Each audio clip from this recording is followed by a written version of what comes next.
नमस्कार, बहुत स्वागत है आप सभी का। आपके साथ मैं हूं गौरव अग्रवाल। मस्जिद के नीचे मंदिर, यह विवाद रुकने का नाम नहीं ले रहा है।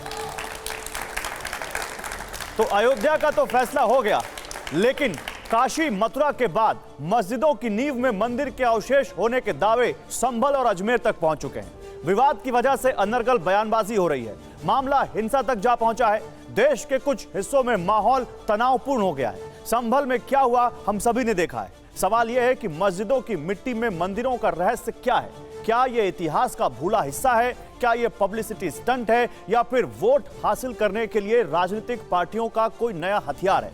आज इसी मुद्दे पर बहस करने के लिए दोनों पक्षों के लोग हमारे साथ मौजूद हैं, लेकिन उससे पहले हमारी एक स्पेशल रिपोर्ट आप देखिए कि आखिर संभल और अजमेर ने कैसे एक बड़ी बहस को जन्म दे दिया है। देखिए।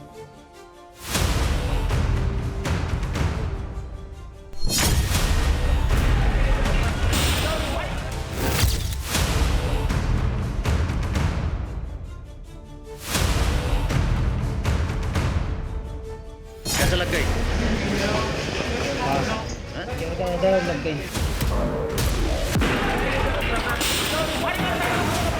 इस साल जनवरी में जब अयोध्या में राम मंदिर में प्राण प्रतिष्ठा हुई तो हिंदुओं का 500 साल पुराना सपना भी साकार हुआ।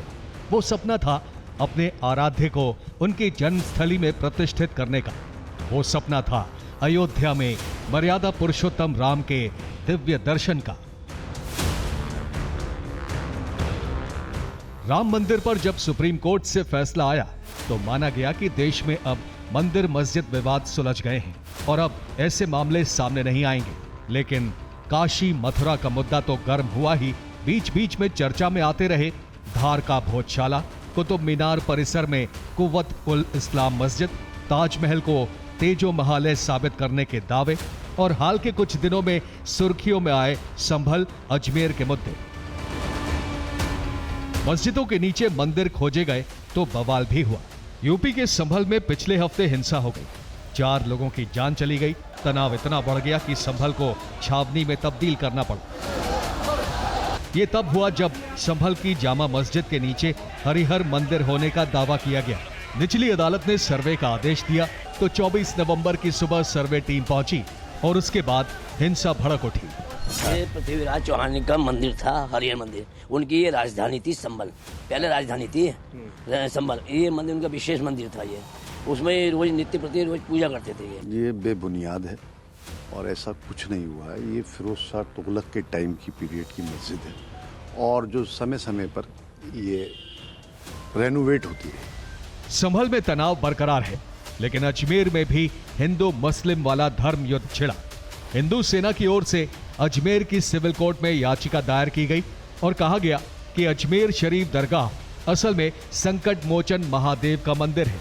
अजमेर की सिविल कोर्ट ने इस याचिका को सुनवाई योग्य माना है और अगली सुनवाई 20 दिसंबर को करने की बात कही। ठीक है, बेसलेस है।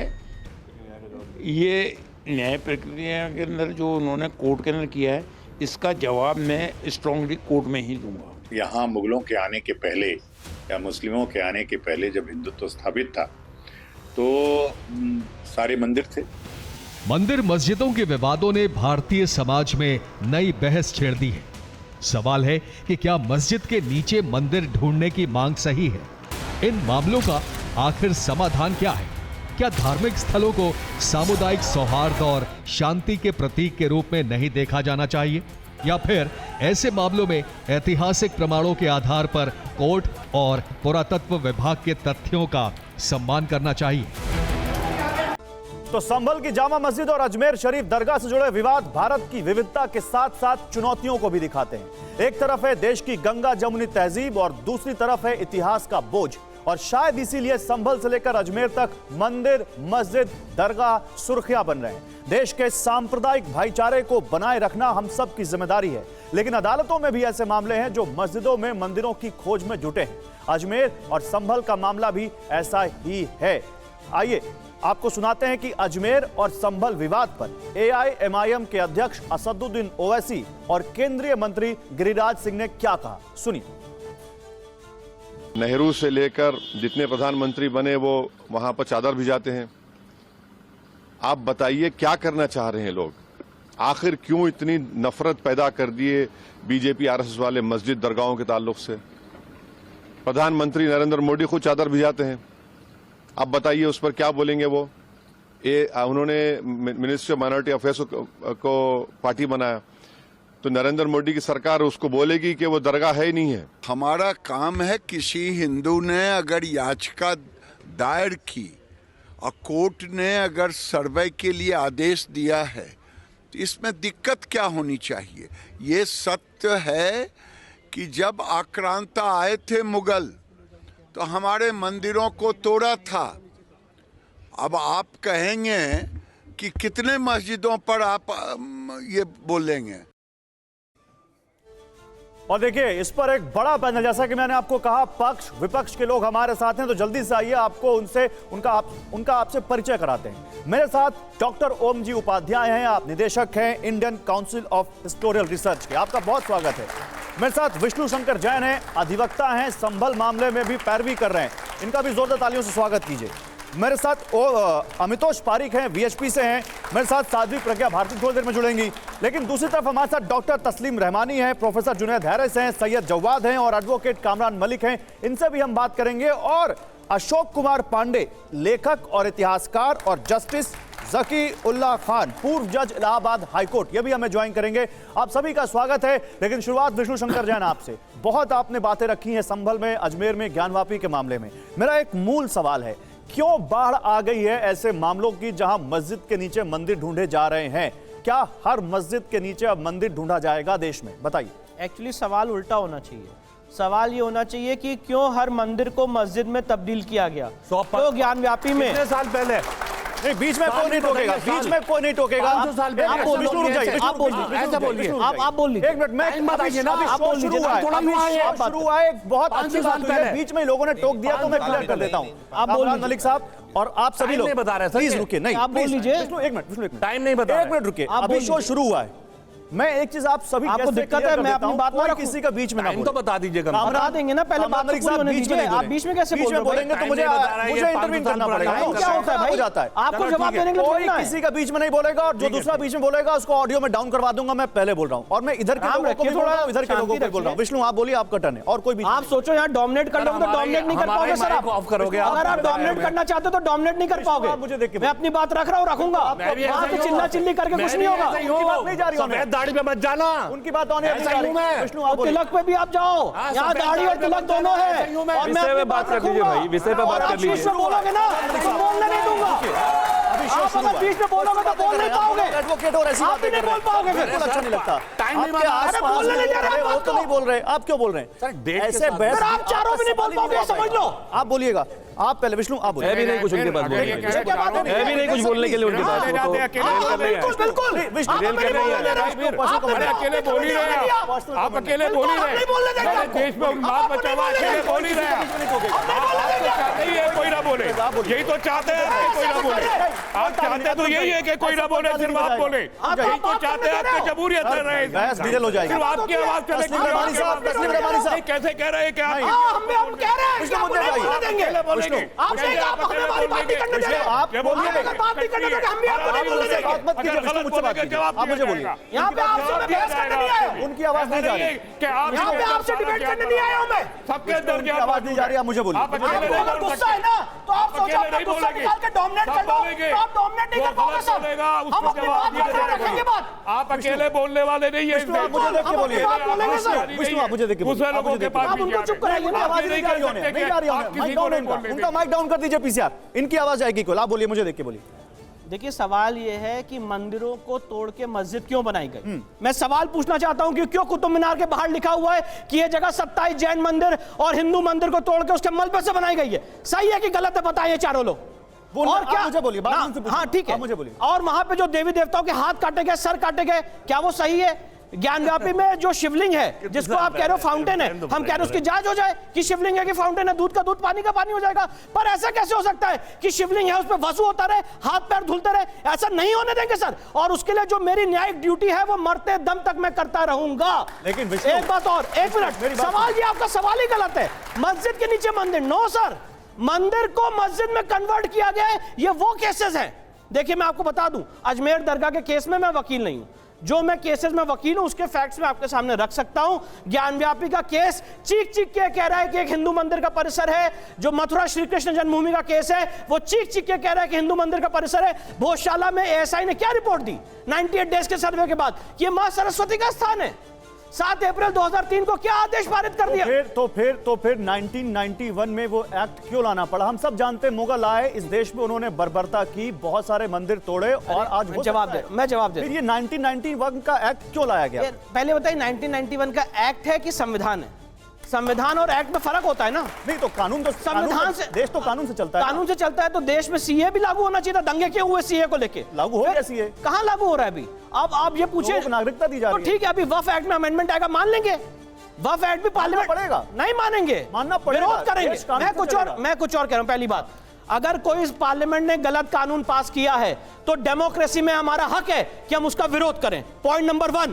Point number 2, places of worship act की जो आप यहां पे डेफिनेशन देते हैं और जो न्यायालय ने डेफिनेशन दी है, दोनों अलग है। जस्टिस रोहित रंजन अग्रवाल साहब का जजमेंट पढ़ लीजिए 19 दिसंबर 2023 का, जिसमें उन्होंने कहा है कि धार्मिक स्वरूप को तय करने के लिए, धार्मिक चरित्र को तय करने के लिए कोर्ट में केस फाइल हो सकते हैं। ओके। अब तस्लीम रमानी साहब आप बताइए, ये एक सही बात है और मेरे पास भी वो जजमेंट है और इनफैक्ट सुप्रीम कोर्ट में भी बात कहा गया कि कानून के तहत धार्मिक स्थल की प्रकृति को बदलने पर रोक है, लेकिन प्रक्रियात्मक साधन के रूप में किसी स्थान के धार्मिक चरित्र का पता लगाना आवश्यक रूप से जो 1991 का एक्ट है उसकी धारा 3 और 4 के प्रावधानों का उल्लंघन नहीं हो सकता है। ये इसी बात को उठा रहे हैं बार बार कि चरित्र तो पता लगा सकते हैं हम। जवाब सूट का नहीं, एक मिनट उनको बोले एक शेर से मैं शुरू करता हूं कि तेरी महफिल से उठाता गैर मुझको क्या मजाल थी, तेरी महफिल से उठाता गैर मुझको क्या मजाल थी, मगर देखता था मैं कि तूने भी इशारा कर दिया।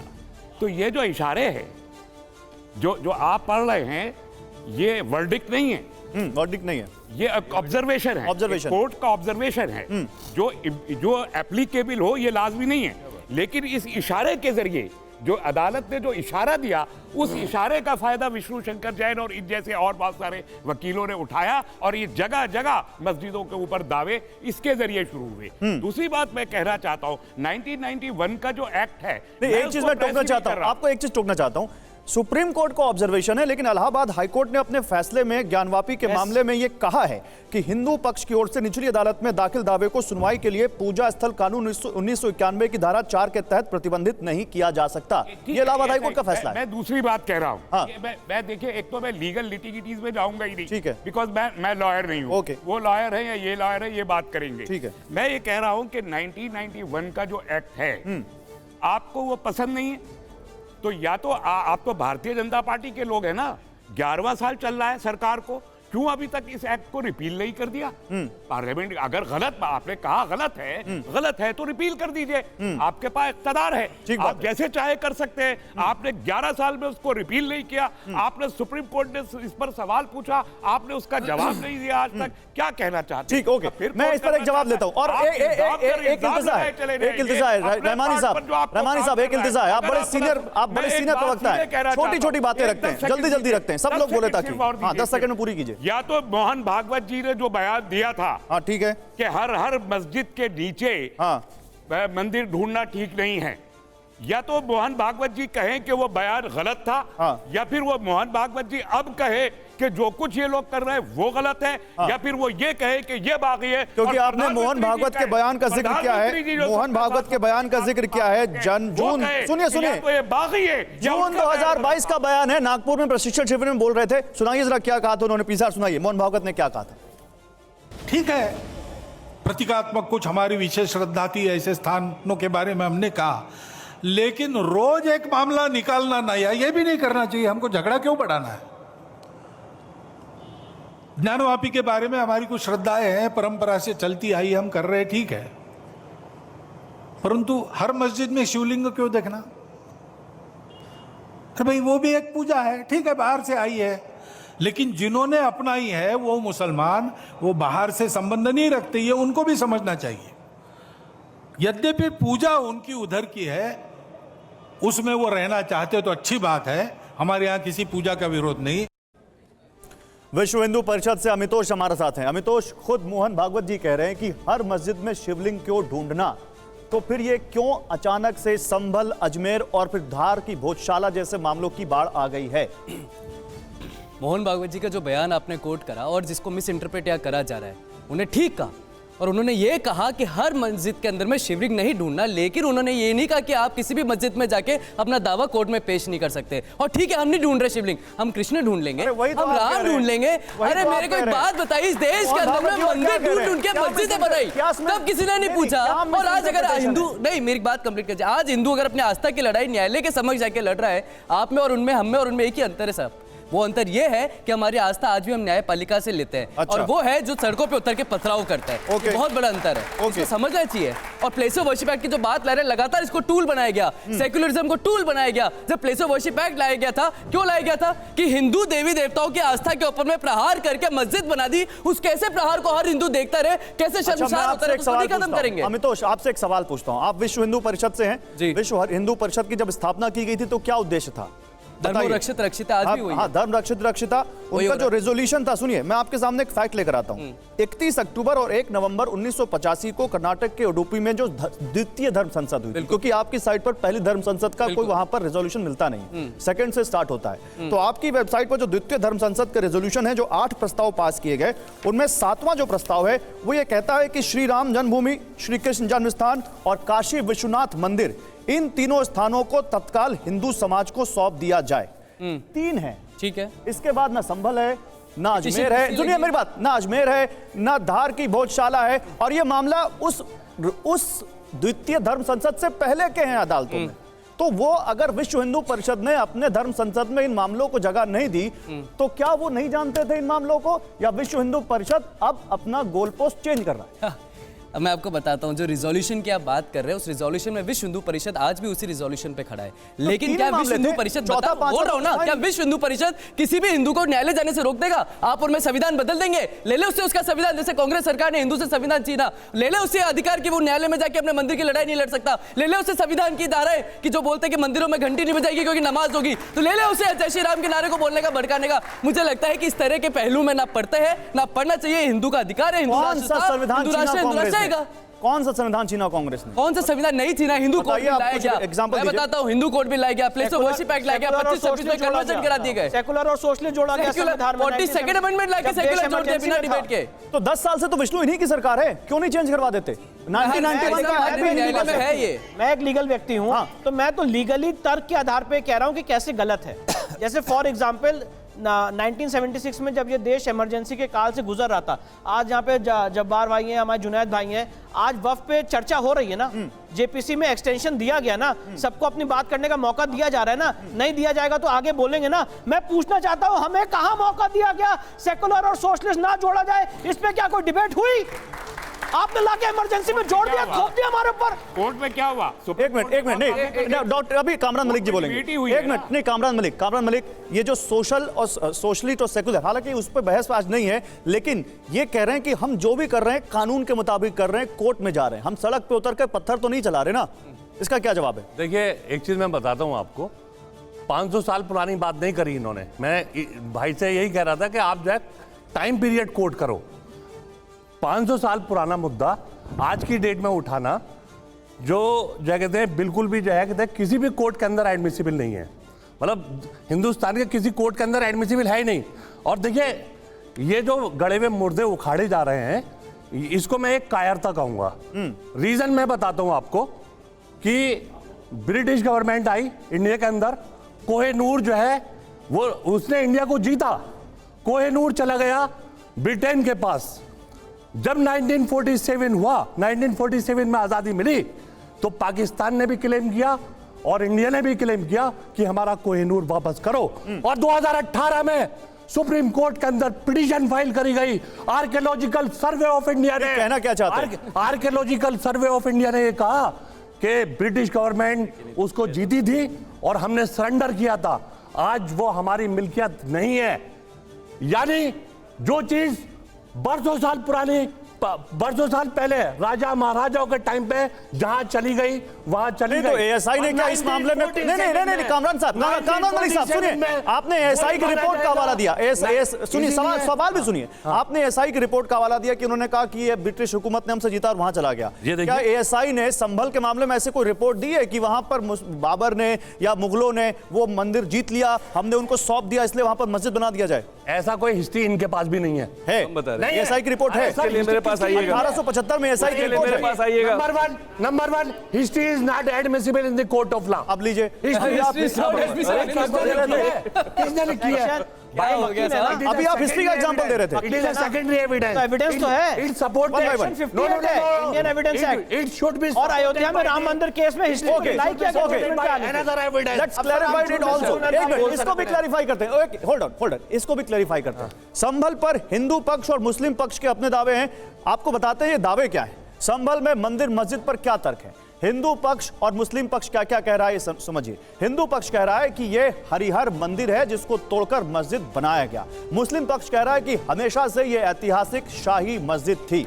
1529 में बाबर ने मस्जिद बनवाई और गड़े मुर्दे उखाड़ने से गंभीर नुकसान होगा। तो हिंदू पक्ष कह रहा है कि बाबर ने मस्जिद बनवाई, जबकि मुस्लिम पक्ष कह रहा है कि गड़े मुर्दे उखाड़ने से गंभीर नुकसान होगा। हिंदू पक्ष कह रहा है यहीं पर कल की अवतार होगा, लेकिन मुस्लिम पक्ष कह रहा है कि हिंदू पक्ष का दावा बिल्कुल आधारहीन है। अब यहां पर सवाल यह है जुनैद साहब, हिंदू पक्ष और मुस्लिम पक्ष के अपने अपने दावे हो सकते हैं, लेकिन तय कैसे होगा अगर कोई विवाद उठ खड़ा हुआ है तो? कहां तय होगा? कानून से तय होगा या फिर जनता की अदालत में तय होगा? कैसे होगा? सड़क पर तय होगा या कोर्ट में तय होगा?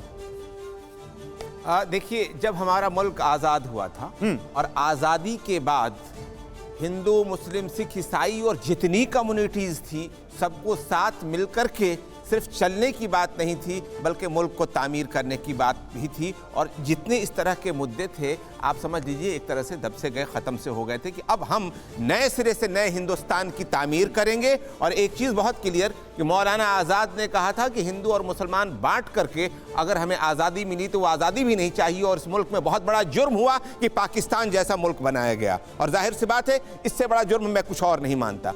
अब रह गई बात, मेरे सवाल पे नहीं आया। हाँ, मैं आपके सवाल ही मेरा सवाल ये था कि अगर कोई एक पक्ष कोर्ट जा रहा है तो दूसरा पक्ष कोर्ट जाएगा या पत्थर से मारने लग जाएगा? एकदम कोर्ट जाएगा, पत्थर से नहीं मारेगा। और इस सिलसिले में मैं आपको बता दूं कि 19 नवंबर को कोर्ट में लोग जा रहे हैं, उसी दिन फैसला हो रहा है, उसी दिन सर्वे हो रहा है। कानून की नजर में इससे पहले क्या तारीख में कभी ऐसा हुआ है कि 20 तारीख को? नहीं, तो ये कानूनन गलत है क्या जो आप एग्जांपल दे रहे हैं? कह रहा हूं मैं तो अगर कानून की नजर में गलत नहीं है, ऐसा नहीं हुआ। अगर एक मिनट रुकिए 19 तारीख को जो कोर्ट में पक्ष गया और उसी दिन सर्वे का आदेश हो गया, क्या ये किसी कानून में ये प्रक्रिया गलत है? बिल्कुल गलत है, मुझे बोलने दें, बिल्कुल गलत है इस एतबार से कि दूसरे पक्ष को भी अपनी बात आप कह रहे हैं कि वहां की सिविल कोर्ट ने गलत प्रक्रिया अपनाई, आप कोर्ट पे सवाल उठा रहे हैं? बिल्कुल मैं सवाल उठा रहा हूं, सवाल उठा रहे हैं, जवाब दे दो। ये जो समय इससे पहले अब जवाब अनइंटरप्टेड समय दे दें तो नहीं, आपने इंटरप्शन नहीं किया तो भी नहीं करेंगे, आई गेस नहीं करेंगे। मैं कुछ और बातें अभी आप बोलिएगा पहले इसका जवाब आ जाए, क्योंकि कोर्ट पे सवाल उठ बता दूं, ज्ञान व्यापी के केस आपने कहा इससे पहले कहीं नहीं हुआ, तो मैं आपको बता दूं ज्ञान व्यापी के केस में भी एक्स पार्टी ऑर्डर हुआ था एडवोकेट कमीशन के सर्वे करने का, और सुप्रीम कोर्ट तक उसको चैलेंज किया गया, डिस्टर्ब नहीं किया गया। Point number 1। पॉइंट नंबर 2, आप लोगों ने जो इतना कह रखा है कि एक्स पार्टी ऑर्डर नहीं हो सकता है, एकदम गलत है। 1989 1 SCC पेज 19 सुप्रीम कोर्ट का जजमेंट उठा के पढ़ लीजिए, जिसमें सुप्रीम कोर्ट ने कहा है कि advocate commission ex parte appoint किया जा सकता है। सिर्फ और सिर्फ लॉ की मैंडेट क्या है कि जब एडवोकेट कमीशन सर्वे करने जाएगा, ऐसा कुछ अरे भैया बात नहीं, प्लीज रुकिए, उनको बोलने दीजिए। एक ही दिन में सब कुछ हुआ, आपके बीच में नहीं बोल रहे थे वो, उनसे पूछ के करा जाएगा, कुछ हुआ उसी का जवाब दे रहे हैं। ये बताइए कब कोर्ट क्या निर्णय यार, आपने मुझे ऐसा लॉयर भैया आपने मुझे ऐसा लॉयर बुलाया कि मैं यहाँ पे मतलब आप बताइए एज अ लॉयर आपसे बोल रहे हैं कि एक ही दिन में सब कुछ कैसे हो गया? जवाब तो समझा तो रहे आप, समझिए, समझा रहे समझाइए। पहली बात, सिविल कोर्ट में हाई कोर्ट या सुप्रीम कोर्ट की तरह कॉज लिस्ट नहीं बनती है। ठीक है। तो अगर कोई भी केस वहां पे 11-12 बजे तक फाइल किया जाता है तो 2 बजे जज साहब के सामने पेश होता है उसी दिन। और ये सिर्फ एक सिविल कोर्ट का नहीं, ऑल अक्रॉस यूपी जितनी सिविल कोर्ट है, किसी भी वकील को बुला के इंटरव्यू कर लीजिए कि जब आप केस दाखिल करते हो फ्रेश मैटर तो कब लिस्ट होता है, उसी दिन सेम डे 2 बजे पेश होता है। दूसरी बात, एडवोकेट कमीशन का सर्वे जो है कोर्ट एक्स पार्टी क्यों कर सकती है उसके मैं कारण बता रहा हूं, उसको सुन लीजिए, उसके बाद अपनी बात रखिएगा। एक मिनट मेरी बात तो सुन लीजिए। कोर्ट में यह प्रपोजिशन किया है कि एडवोकेट कमीशन जो नियुक्त होता है इसका ओपिनियन फाइनल नहीं है, इससे किसी भी पार्टी को कोई प्रेजुडिस नहीं होता है। अगर कोई आज आपसे कहे गौरव भाई कि हम चाहते हैं कि यहां पे वीडियोग्राफी फोटोग्राफी आके कर ले, तो कोर्ट ने यही कहा है कि इसमें किसी को क्या नुकसान हो सकता है। आप जाके वीडियोग्राफी फोटोग्राफी करोगे, लाके रिपोर्ट दोगे, रिपोर्ट के बाद सारे लोगों को टाइम मिलेगा कि गलत है सही है। लेकिन ये तो कह रहे हैं गलत है, ये तो वकील हैं, गलत है। सुने, मैं जजमेंट बता रहा हूं ना सुप्रीम कोर्ट का। 1989 1 SCC पेज 19 कंट्राडिक्ट करें, डिबेट खत्म, मैं बाहर चला जाऊंगा। बताइए कामरान साहब, बताइए। नहीं, अभी वकील साहब बोलेंगे, वकील साहब बोलेंगे, वकील साहब जवाब दीजिए। देखिए, कानून की बहस हो रही है। देखिए, कानून की बहस आज तक मेरी जो है 25 साल की प्रैक्टिस हो रही है और सीपीसी मैंने बहुत अच्छी तरह से पढ़ा है। आज तक सबसे पहले तो जो सूट, अरे वो रखो, वो सुप्रीम कोर्ट के सर ऐसे बात मत करिए आप। अरे रखो, ऐसे नहीं, कानून का लॉजिक दीजिए सर, कानून के बदले कानून। सर कानून, अरे बाहर चल के देख लेंगे क्या होता है कानून। यहाँ आप कैसी बात कर रहे हैं, यहाँ बात करिए। बाहर चल के तमीज से बात करो सर, थोड़ा बाहर चल के देख लेंगे। नहीं, क्यों बात चल के देख लेंगे, कानून का लॉजिक तो कानून में देंगे ना। आप बोलने नहीं दे रहे हैं। एक मिनट, बाहर चल के क्या देख लेंगे सर, बहस यहाँ कर रहे हैं आप, कानून में बोल रहे हैं, ऐसी प्रक्रिया नहीं है। वो बता रहे कानून है तो आपको कानून का जवाब कानून से देना पड़ेगा। हो गई मेरे पास, गलत है तो बता दो भाई, डिबेट खत्म, बाहर चले जाएंगे। आप झूठ। अच्छा, एक काम करते हैं, वकील नहीं मान रहे ना, जज साहब को लाते बीच में। हमारे साथ जस्टिस जकीउल्लाह खान साहब जुड़ चुके हैं, आप फॉर्मर जज हैं इलाहाबाद हाई कोर्ट के। सर, एज अ जज आज आपकी बहुत जरूरत है, क्योंकि जज जो होता है वो न्यूट्रल होता है, वो फैक्ट्स पे बात करता है। यहां पर एक बहस छिड़ गई है कि क्या सिविल कोर्ट्स में उत्तर प्रदेश में एक ही दिन में जब सूट फाइल हो सकता है, और क्या एक ही दिन में उसको कंसीडर करके क्या उस पर कोई सर्वे का आदेश संभल जैसा आ सकता है या नहीं, बिना दूसरे पक्ष को सुने, बिना एक्स पार्टी को सुने। सर जवाब। हेलो जी, हेलो जी जी, आवाज आ रही है आपकी। Available? Yes sir, loud and clear. हाँ, ऐसा है कि ये जो प्रोसीजर है, रूल्स ऑफ प्रोसीजर हैं, ये सिविल कोर्ट के बिल्कुल क्लियर हैं। अर्जेंट एप्लीकेशन में अगर कोई ऑर्डर किया जाता है तो उसका रीजन दिया जाता है। ऑर्डर 39 रूल 1 एंड 2 में अगर कोई प्रोसीजर ऑर्डर किया जाता है तो उसके बारे में लिखा जाता है कि प्राइमा फेसाई केस क्या है। अरे एक मस्जिद के नीचे मंदिर, ये कोई प्राइमा फेसाई केस है? बिना किसी सबूत के, बिना उसके आप आ रहे हैं कोर्ट में और दूसरी पार्टी को मौका नहीं दे रहे हैं, ये कोई बिल्कुल नहीं। सर मैं आपसे प्रोसीजर पूछ रहा हूं सर, मैं एनालिसिस नहीं पूछ रहा हूं, मैं आपसे पूछ रहा हूं कि कानूनन ये गलत है या सही है। सिविल कोर्ट ने जो कहा एक दिन में जो फैसला सुनाया उस पर वो सही है या गलत है? क्या कोर्ट कानून में ऐसा प्रावधान है कि एक दिन में फैसले की सुनवाई करते हुए सर्वे का आदेश दिया जा सकता है? कोई कानून ऐसा नहीं है। कानून में क्लियर दिया हुआ है कि unless until there is a prima facie case and there is urgency. कोई अर्जेंसी नहीं, कोई रिपेरेबल डैमेजेस नहीं, कोई वो नहीं। इनको रिपेरेबल डैमेजेस क्या हो रही हैं? अगर आज की जगह कल खुद जाता तो क्या हो जाता, कल सर्वे हो जाता तो क्या हो जाता, ये 1 महीने बाद सर्वे नहीं। तो अगर वहां उस अपील में अगर जज साहब को कोई अर्जेंसी लगती है सर, तो कल करा लो। लेकिन ये जो जबरदस्ती करना और बिला वजह का वो करना और इंटेंशनल ऑर्डर कराना और उसमें करना, और किसी का क्या कॉम्प्लिसिटी है इन लोगों की किससे? ठीक है, okay, they will have to explain.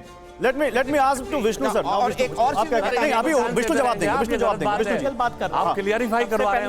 Vishnu Shankar गलतियों को आपके चैनल पे बहुत स्ट्रांगली और बोल्डली ये बात बोल के जा रहा हूं। इलाहाबाद हाईकोर्ट में मामला गया है, इलाहाबाद हाईकोर्ट में मैं साबित कर दूंगा कि advocate commission ex parte appoint हो सकता है। यहाँ पे जजमेंट दिखाने का कोई मतलब नहीं है, क्योंकि उन्होंने कहा रख लो इसे। तो मैं ये बोल के जा रहा हूँ कि इलाहाबाद हाईकोर्ट में हम साबित कर देंगे कि x party order advocate commission का अपॉइंट हो सकता है। पॉइंट नंबर 1, आप गलत अर्जेंसी बताइए। अगर आप ऐसे करोगे तो आप बोल नहीं पाओगे। वकील साहब कह रहा हूं, अर्जेंसी आप बोलने नहीं दोगे। वो कह रहे हैं अर्जेंसी, आज बोलने नहीं दोगे। नहीं, कामरान साहब, अभी बहुत सारे लोग बोल नहीं पाए। कामरान साहब 1-to-1 नहीं, 1-to-1 नहीं। एसआई का मॉन्यूमेंट कब्जा कर लिया। कामरान साहब 1-to-1 नहीं। ये है कि एसआई ने एफिडेविट दिया कि हमने कुछ बता रहे। एएसआई का मॉन्यूमेंट कब्जा कैसे किया मैं पूछना चाहता हूँ। बता रहा हूँ एएसआई बाहर चली गई, एएसआई को भगा दिया गया, भीड़ तंत्र हो गया, मोबोक्रेसी हो गई, एएसआई चली गई। इनसे मैं पूछना चाहता हूँ, ये बताइए ये एएसआई प्रोटेक्टेड मॉन्यूमेंट है कि नहीं है? एक मिनट पहले बताइए। और अगर एएसआई प्रोटेक्टेड मॉन्यूमेंट है तो एएसआई कब्जा रहेगा कि नहीं रहेगा? ठीक है, एक मिनट जुनायद साहब, ओके जुनायद साहब, क्या हो गया बताइए इसका जवाब दीजिए। अरे साहब अर्जेंसी क्या थी? अरे अर्जेंसी यही है कि एएसआई ने कब्जा खो दिया अपना, एएसआई ने अपना कब्जा खो दिया, एएसआई ने अपना कब्जा खो दिया, एएसआई अपना कब्जा वापस ले। ये अर्जेंसी है, ये अर्जेंसी है, एएसआई ने अपना कब्जा खो दिया।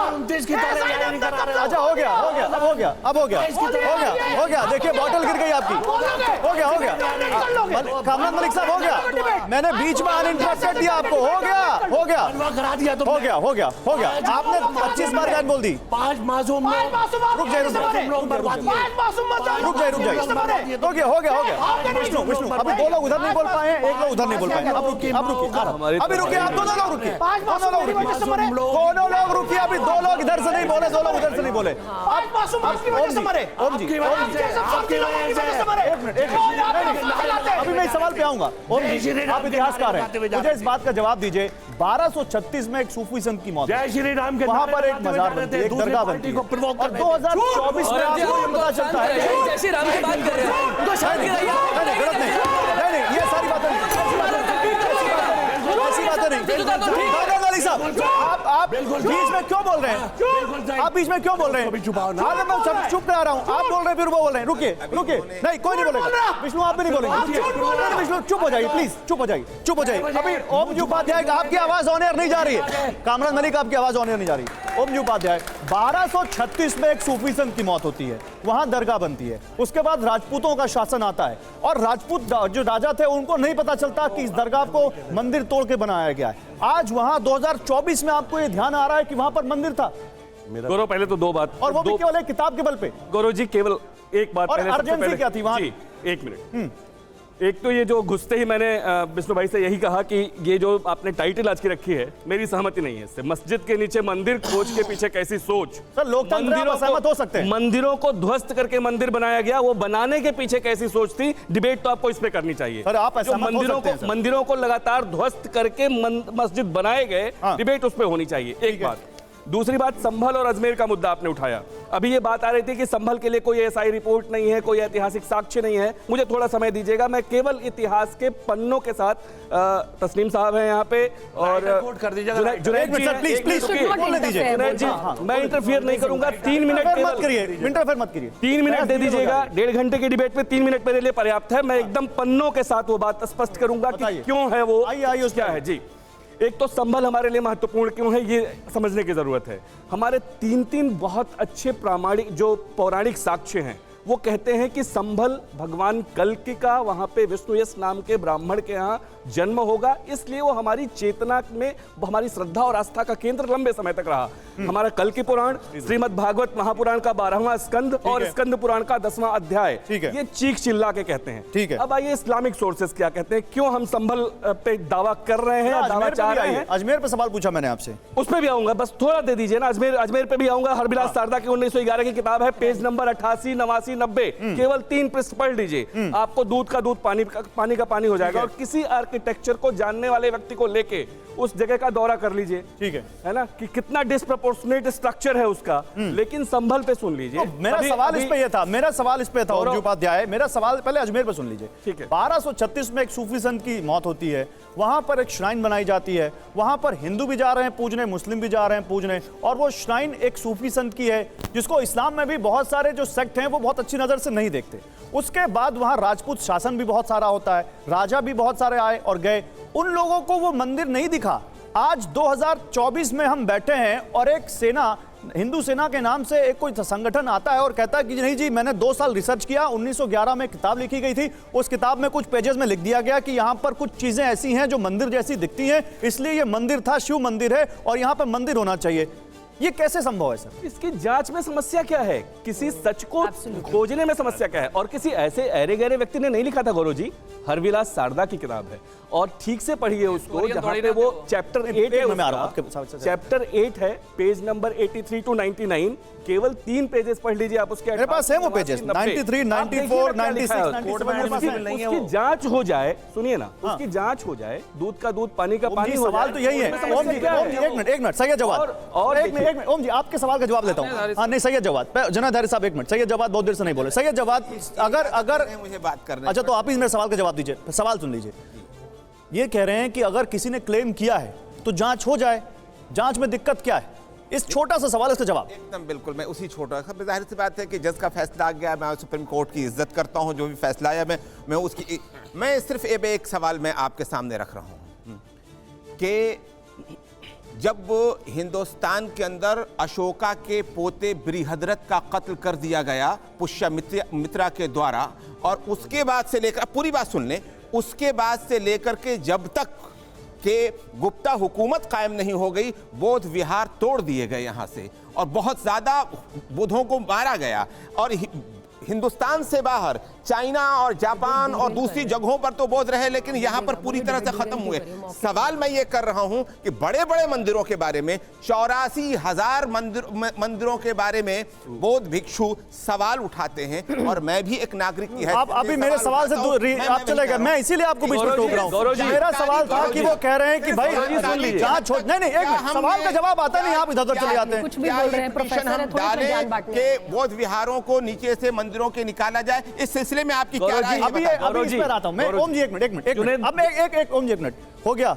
ये हिंदू वर्सेस बौद्ध की तो बहस नहीं है। मैं आपका सवाल फिर भी हिंदू पक्ष की तरफ लेके जाऊंगा। मैं आपसे पूछ रहा हूं, अरे मैं आपसे पूछ रहा हूं, जांच हो जाए, ये एक बहुत बेसिक सा सवाल आया, तो जांच में कोई दिक्कत है तो क्या प्रॉब्लम है? इनको बोलने दीजिए। मैं वही तो मैं तो फिर संभल में पत्थर क्यों चल गए? मैं आपको बता रहा हूं। नहीं, पत्थर नहीं, एक मिनट रुके, पत्थर नहीं फेंके। मैं आपको बता दूं 19 तारीख को पत्थर कहां फेंके गए, जब आप अयोध्या में जाकर के, मैं कहता हूं कि अयोध्या की गलियों में जाकर के अगर कोई अल्लाह अकबर का नारा लगाए तो गलत है। आप किसी जामा मस्जिद के सामने जाकर जय श्री राम का नारा लगाएंगे तो आप क्या कर रहे हैं? अच्छा मैं एक मिनट रुके। अजमेर शरीफ दरगाह पर हिंदू पक्ष और मुस्लिम पक्ष का क्या तर्क है? देखिए जुनैद साहब, पहले देखिए क्या तर्क है। अजमेर शरीफ दरगाह पर क्या दावे हैं ये दिखा देते हैं। हिंदू पक्ष क्या कह रहा है और मुस्लिम पक्ष क्या कह रहा है? हिंदू पक्ष कह रहा है ख्वाजा मोइनुद्दीन चिश्ती की दरगाह में शिव मंदिर है। मुस्लिम पक्ष कह रहा है 800 साल पुराने इतिहास को नहीं नकारा जा सकता। हिंदू पक्ष कह रहा है कि दरगाह के निर्माण में मंदिर के मलबे का इस्तेमाल किया गया है। मुस्लिम पक्ष कह रहा है कि 1950 में जस्टिस गुलाम हसन कमेटी की क्लीन चिट मिल चुकी है। हिंदू पक्ष का दावा है कि बुलंद दरवाजे पर हिंदू परंपरा की नक्काशी के सबूत मिलते हैं। दरगाह की एक इमारत की जांच की जा चुकी है, ये मुस्लिम पक्ष ने दावा किया। हिंदू पक्ष कह रहा है कि दरगाह की खिड़कियों पर ओम और स्वास्तिक के निशान है, लेकिन चांदी का कटहरा जयपुर महाराज का चढ़ाया हुआ है, यह मुस्लिम पक्ष ने दावा किया है। तो अब मैं सवाल यहां पर लेकर आता हूं साध्वी प्रज्ञा भारती। एक मिनट जुनेदारी साहब, साध्वी प्रज्ञा भारती, मेरा एक वही सवाल है। अभी इन्होंने कहा जांच हो जाए तो क्या दिक्कत है? कितनों की जांच कराएंगे आप? कितने मस्जिदों की जांच कराएंगे? और फिर क्या ये देश का जो सांप्रदायिक माहौल है उसको खराब नहीं करेगा? जवाब। और सबसे पहले तो मैं ये कहूंगी कि मेरे बीच कोई बोलेगा नहीं, बिल्कुल नहीं, बिकॉज बोलता है तो फिर ओवरलैपिंग हो जाती है। सो द पॉइंट इज कि हम लोगों को, हिंदू समाज को, सनातनियों को, भारतवासियों को अधिकार है अपना रिच इतिहास जानने की, है या नहीं? आप लोग बताइए।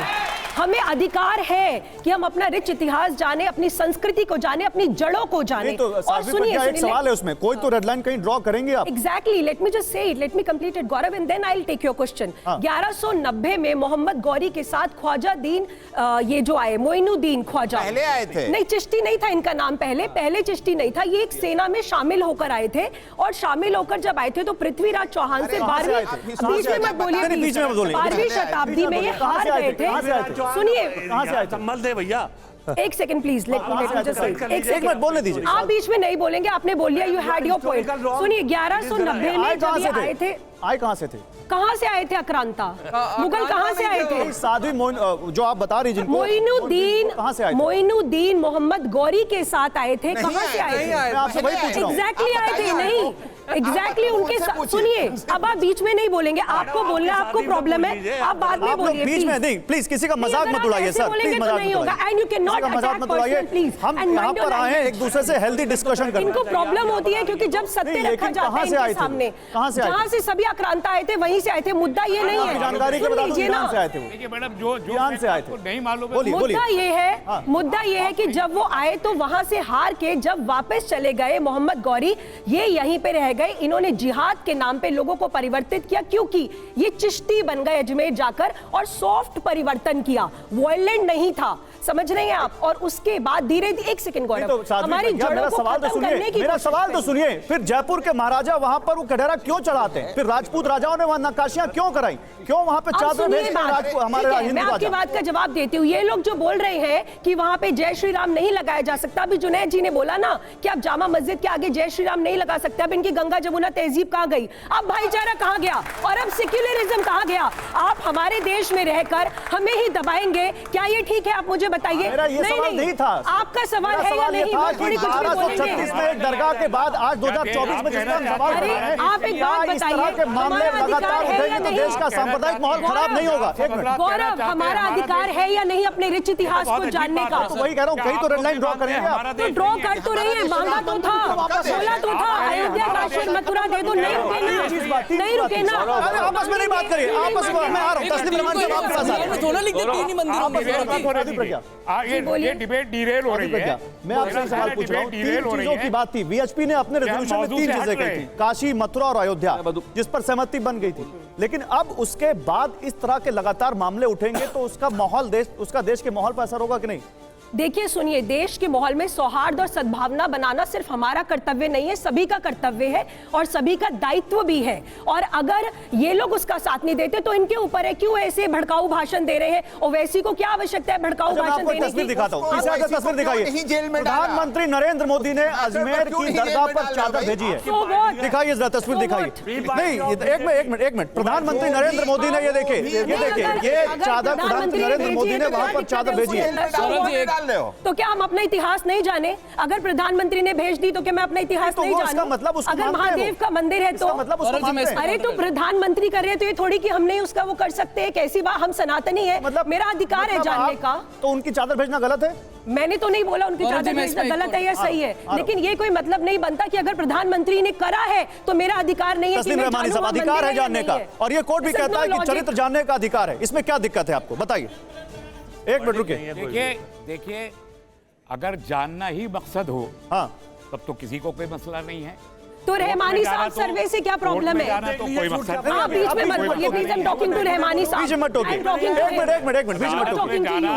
अरे आप कामरान साहब एक मिनट, आप बताइए ना सर्वे से क्या प्रॉब्लम है? हम आपको आया था, आप उधर चले गए। एक मिनट रुकिए। तो राइट्स नहीं किए, नहीं रुक जाइए एक second Gaurav please let me से। आप हमें मत चुप कराइए, आप हमेशा हमें चुप कराते हैं। चुप नहीं करा रहा हूं, आपने बोला उसमें जवाब दे रहा हूं। सर्वे से क्या प्रॉब्लम है? हां तो पूछ लिया मैंने। पत्थर लेके क्यों पहुंचे? क्यों इन पे आरोप लगाया कि जय श्री राम के नारे लगाए इन्होंने? बताइए एक करके तस्लीम रहमानी जवाब दीजिए। हाँ, जवाब दीजिए। थोड़ी बोलेंगे। मैंने कहा कि एक तो अदालत में जाना हर एक हिंदुस्तानी प्रधानमंत्री की फोटो दिखाकर थोड़ी कुछ हो जाएगा। राइट है, किसी भी मामले में कोई भी अदालत जा सकता है, इसमें कोई तस्लीम रहमानी जी के लिए तालियां बजाइए। देखिए कितनी अच्छी बात बोल रहे हैं, हमारे लिए बोल रहे हैं। देखिए इस पे काउंटर तो शाह आप तो फिर वही तो जानना चाह रहे हैं वो। मैं तो वही बात मुझे बोलने तो दे रही नहीं आप। फाइल किया वो दूसरी बात मैं ये कह रहा हूँ कि अगर कोई तारीख जानना चाहता है तो नहीं मैम रुक जाइए, आप लोग बताओ, आप डिबेट करने नहीं आए, डिबेट सुनने आए। आपको मेरा प्रश्न है कि सर्वे से आपको क्या दिक्कत है, मुझे ये बता दीजिए। वही बोल रहे। अदालत का एक ऑर्डर लेके शाम के वक्त में और फिर जय श्री राम के नारे लगाते हुए भीड़। जय श्री राम से आपको क्या दिक्कत है? आपके तो दादा परदादा पिताजी भी हिंदू थे, आपको जय श्री राम से क्या प्रॉब्लम है? अरे हमारे देश में जय श्री राम बड़ी खबर आ गई, एक बड़ी खबर आ गई। मस्जिद और दरगाह के सर्वे के खिलाफ याचिका। क्या प्रॉब्लम है? एक बड़ी खबर आई, साधु प्रज्ञा एक बड़ी खबर आई है। मस्जिद दरगाह के सर्वे के खिलाफ याचिका, बड़ी खबर। मस्जिद दरगाह के सर्वे के खिलाफ याचिका दाखिल हुई है। देश में ऐसे दावों पर सुनवाई रोकने की मांग की गई है इस याचिका में। सुप्रीम कोर्ट में यह याचिका दाखिल की गई है। केंद्र, यूपी और एमपी समेत 5 राज्य पक्षकार बनाए गए हैं। सिविल कोर्ट के आदेश पर जल्दी ना करें, इस याचिका में यह डिमांड की गई है। तो एक अब देखिए, अब सुप्रीम कोर्ट में एक ये याचिका दाखिल की गई है कि ऐसे मामलों में जल्दबाजी ना हो। ज़कीउल्लाह खान साहब, आप इस जस्टिस ज़कीउल्लाह खान, आप इस याचिका को कैसे देखते हैं कि सुप्रीम कोर्ट से ये निवेदन किया गया है कि जो सिविल कोर्ट है उनके आदेश पर जल्दबाजी ना हो और जो तमाम ऐसे मामले आ गए हैं इन पर आप ऐसे मामलों को देखें, सुप्रीम कोर्ट से कहा गया है। सुप्रीम कोर्ट ने ऑलरेडी हाँ, कल ही सुप्रीम कोर्ट ने ऑलरेडी जो लोअर कोर्ट की प्रोसीडिंग्स है उसको स्टे कर दिया है। और जब तक कोई प्रोसीडिंग्स आगे नहीं बढ़ सकती, जब तक कि सुप्रीम कोर्ट फर्दर ऑर्डर्स नहीं आ सकता है। और ये प्रोसीडिंग्स ऐसी हैं कि प्रोसीडिंग्स आप फाइल कर सकते कुछ, लेकिन प्रोसीडिंग्स हर प्रोसीडिंग्स इंटरटेनेबल नहीं है, क्योंकि सेक्शन 9 सीपीसी में ही जुरिसडिक्शन कोर्ट का है, सिविल कोर्ट का, और जहां लिखा हुआ है सेक्शन 9 में लिखा हुआ है जो स्पेसिफिकली बार्ड है, वहां पे आप इंटरटेन नहीं कर सकते। तो यहां तो स्पेसिफिकली बार्ड लिखा हुआ है, तो आपने इंटरटेन कैसे कर लिया? अच्छा, इंटरटेन कर लिया तो अगर आपने सर्वे का ऑर्डर किया तो सर्वे का ऑर्डर में रीजन देना चाहिए, और सर्वे का ऑर्डर एक्सपार्टी आप नहीं कर सकते, क्योंकि ना तो किसमें जल्दी है, ना कोई रिपेयरेबल डैमेजेस है, ना कोई बैलेंस ऑफ कन्वीनियंस है, कुछ नहीं है। एक हजारों साल से पड़ा हुआ मामला, तो अगर 10 दिन और हो जाता तो क्या रह जाए? ये जानबूझ के जल्दी करना। ओके सर, ओके विष्णु, तो सुप्रीम कोर्ट में एक और याचिका जो ये कहती है कि ऐसे जो मामले हैं इनको देखें, और जो सिविल कोर्ट है, बेसिकली क्रक्स ये है कि सिविल कोर्ट ऐसे मामलों में जल्दबाजी ना करें और सर्वे का आदेश इतनी जल्दबाजी में ना दें। कि मैं ये कहना चाहता हूं कि आप लोगों की आवाज़ नहीं दबा सकते, और अगर लोगों की आवाज़ आप दबाने का काम कर रहे हैं तो लोग भी फिर उठेंगे। अगर आप हमारे लिए न्यायालय का रास्ता बंद कर रहे हो तो ये समाज कहाँ जाएगा? आप हमको ये जो बोलते हैं ना, माहौल बिगड़ जाएगा, सौहार्द बिगड़ जाएगा, ये एक बहुत मीठी सी धमकी है कि अगर आप कोर्ट गए और अगर आपने कोर्ट आगे बढ़ी तो माहौल खराब हो जाएगा। भाई आप मुझे बताइए, मेरा संवैधानिक हक है कि मैं कोर्ट जाऊं। अभी यहाँ पे सारे लोगों ने कहा, अब ये याचिका क्या कह रही कि कोर्ट मत जाइए, सिविल कोर्ट में सुनवाई रोक दी जाए। तो लॉ के हिसाब से मैं सिविल सूट को लेकर हाई कोर्ट जा नहीं सकता हूं, सुप्रीम कोर्ट आ नहीं सकता हूं। तो आपने तो मेरे दरवाजे बंद कर दिए, प्लेसेस ऑफ वर्शिप एक्ट लाके भी बंद कर दिया, वफ एक्ट में आप देश को वफ घोषित करते चले जा रहे हो। तो अगर आप ऐसे लोगों की आवाज दबाओगे तो फिर लोग भी संगठित होकर इसके खिलाफ आवाज उठाएंगे। ये बात मैं आपके चैनल में बोल के जा जवाब दबा नहीं सकते। बहुत देखिए क्या है, पहले तो आप सबको और आपके सभी दर्शकों को मेरा जय हिंद, जय संविधान।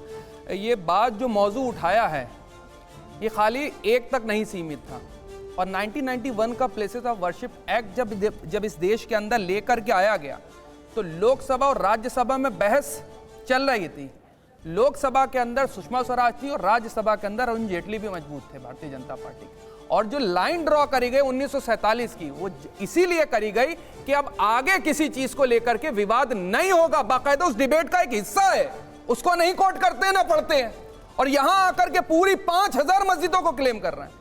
पूछिए इनसे 5000 मस्जिद। नहीं तो उस एक्ट में एक सही जवाब आपके इसी प्लेसेस ऑफ वर्शिप एक्ट 1991 एक मिनट, ये कहां कह रहे हैं, कोर्ट कहां कह रही है कि 1991 के एक्ट के तहत उसका चरित्र बदल दो? कोर्ट ये कह रही है कि उसका चरित्र पता लगा सकते हो। दूसरी सब्जेक्ट 1991 के प्लेसेस ऑफ वर्शिप एक्ट को ये बाकायदा कहा गया कि इसको हटाना चाहिए, लेकिन आज तक अभी तक केंद्र सरकार जवाब नहीं देती। सेकुलरिज्म लफ्ज जिसके ऊपर अभी बात करी उसके ऊपर गए थे बात करने के लिए कि नहीं, लफ्ज सेकुलर हटाना चाहिए, फिर सुप्रीम कोर्ट ने वापस करा। यहां तक ये बात करी गई भारतीय जनता पार्टी की तरफ से। आपको बताऊं, आर्थिक सलाहकार समिति के सदस्य हैं, चेयरमैन है, आप पूछिए जा करके। उसके बाद क्या कहा गया कि देश का संविधान बहुत पुराना हो गया, इसको बदल देना चाहिए। हमारे साथ तो खिलवाड़ हो रहा है, लेकिन देश की जनता के साथ, उनके संविधान के साथ खिलवाड़ हो रहा है, इस चीज को समझना चाहिए। वो है ना कि जलते घरों को देखने वालों, फूस का छप्पर आपका है, आग के पीछे तेज हवा है, आगे मुकद्दर आपका है। उसके कत्ल पे मैं भी चुप था, मेरा नंबर अब आया, मेरे कत्ल पे आप भी चुप है, अगला नंबर आपका है। सज रही है क्या? देखिए ये हिंदू मुसलमान महफिल सज रही है क्या? यहाँ पे बात करिए ना पॉइंट पर, आग लगा करके। Gaurav ji, what is this? महफिल सज रही है क्या? पॉइंट पे बात करिए ना, हमें भी आती है शायरी बोलनी, शायरी मुझे भी आती है, पॉइंट की बात करिए। अंदर हो गया। आप रुकिए सैयद जवाद, प्लीज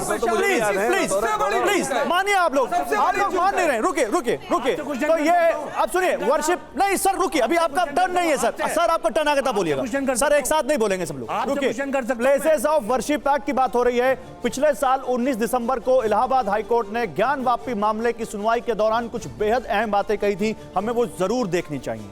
इलाहाबाद हाईकोर्ट ने क्या कहा ये देखिए। उन्होंने कहा कि worship act, places of worship act 1991 किसी भी स्थान के धार्मिक स्वरूप में बदलाव की अनुमति नहीं देता, लेकिन यही एक्ट किसी स्थान के धार्मिक स्वरूप या फिर चरित्र की व्याख्या नहीं करता। किसी भी विवाद की स्थिति में संबंधित पक्षों को कोर्ट के सामने पुख्ता सबूत पेश करने होंगे। इसके बाद संबंधित कोर्ट ही स्थल के धार्मिक स्वरूप को तय कर सकता है। इसी के साथ ज्ञानवापी केस की सुनवाई के दौरान देश के पूर्व मुख्य न्यायाधीश DY चंद्रचूड़ की एक मौखिक टिप्पणी भी अहम साबित हुई। अपनी इस टिप्पणी में फॉर्मर CJI ने क्या कहा? उन्होंने कहा कि पूजा स्थल अधिनियम किसी संरचना के धार्मिक चरित्र का पता लगाने पर रोक नहीं लगाता है, ये उन्होंने कहा है। अब एक मिनट सोम जी, एक मिनट, अरे रुकिए, हाईकोर्ट का तो डिसीजन है, हाईकोर्ट का डिसीजन है, इलाहाबाद हाईकोर्ट का फैसला है। यहाँ पर 2 वकील बैठे हुए हैं। अरे सर, आप इतना उत्तेजित क्यों हो रहे हैं? आप इतना उत्तेजित क्यों हो रहे हैं? उत्तेजित हो रहा है उधर, आप बार-बार ऐसे कर रहे हैं। ये ऐसे मत करिए, आप अपनी जगह जाइए प्लीज। हाँ बोलिए, क्या क्वेश्चन है? मुझसे बोलिए, एक सवाल एक लाइन में। हाँ, एक लाइन में। एंकर साहब से क्वेश्चन ये है कि बार-बार ये कह रहे हैं कि चरित्र का पता लगाना अलाउड है, बट ये नहीं कह रहे कि उन्होंने जो सूट फाइल किया है वो चरित्र का पता लगाना नहीं किया है, बल्कि घुसने के लिए, पूजा करने के लिए फाइल किया है। ओके, आपका सवाल हो गया, प्रश्न क्लियर कर दीजिए, सवाल क्या है? मैं अभी ये डिबेट यहीं खत्म, लेकिन प्लीज उत्तेजित मत होइएगा आप। एक मिनट सर, आप एक तरफा क्या बोला कि मैंने, एक मिनट, आप सब लोगों ने सुना? हाँ बोलिए। आप सब लोगों ने सुना? प्लीज हंसिए मत कि मैंने पूजा के लिए फाइल किया है, यही बोला ना? ये डिबेट यहीं पे खत्म और मैं माफी मांग के चला जाऊंगा। दिखा दे मेरे सूट में पूजा कहाँ लिखी है? लिखा नहीं लिखी है। मैं दे रहा हूँ, अभी दे रहा हूँ। अरे आप अपनी जगह से दिखाइए, आप अपनी जगह से दिखाइए, आप अपनी जगह जाइए। हाँ दिखाइए, अपनी जगह दिखाइए, हाँ वहीं से दिखाइए, मैं दिखवाऊंगा। आप खोल लीजिए, आप वकीलों पढ़ते नहीं, आप क्या बात कर रहे हैं? आप लोग अपनी जगह रहिए और वहाँ पर कैमरा मैं लेकर आऊंगा। ये सूट है, ठीक है, और ये इसकी प्रेयर है। मैं ला रहा हूँ, मैं वहाँ कैमरा ला रहा हूँ। कहाँ पूजा लिखा है भैया? दिखाओ ना, ढूंढ लीजिए, आराम से ढूंढ लीजिए, बहुत समय है। कहाँ पूजा लिखा है?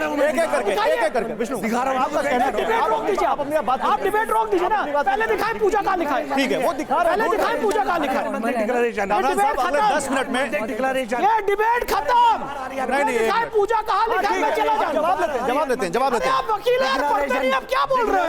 कुछ भी आके बोल रहे हो, राइट, झूठ बोलते हैं।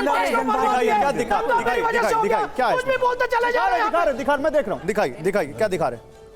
अच्छा, आप 5 मिनट में ढूंढ लीजिए, 5 मिनट में ढूंढ लीजिए, फिर दिखा दीजिएगा। 5 मिनट में ढूंढ रहे, डिक्लेरेशन ढूंढ रहे, ढूंढे क्या? सूट का नहीं, सूट में क्या बोला? नहीं तो ढूंढेंगे,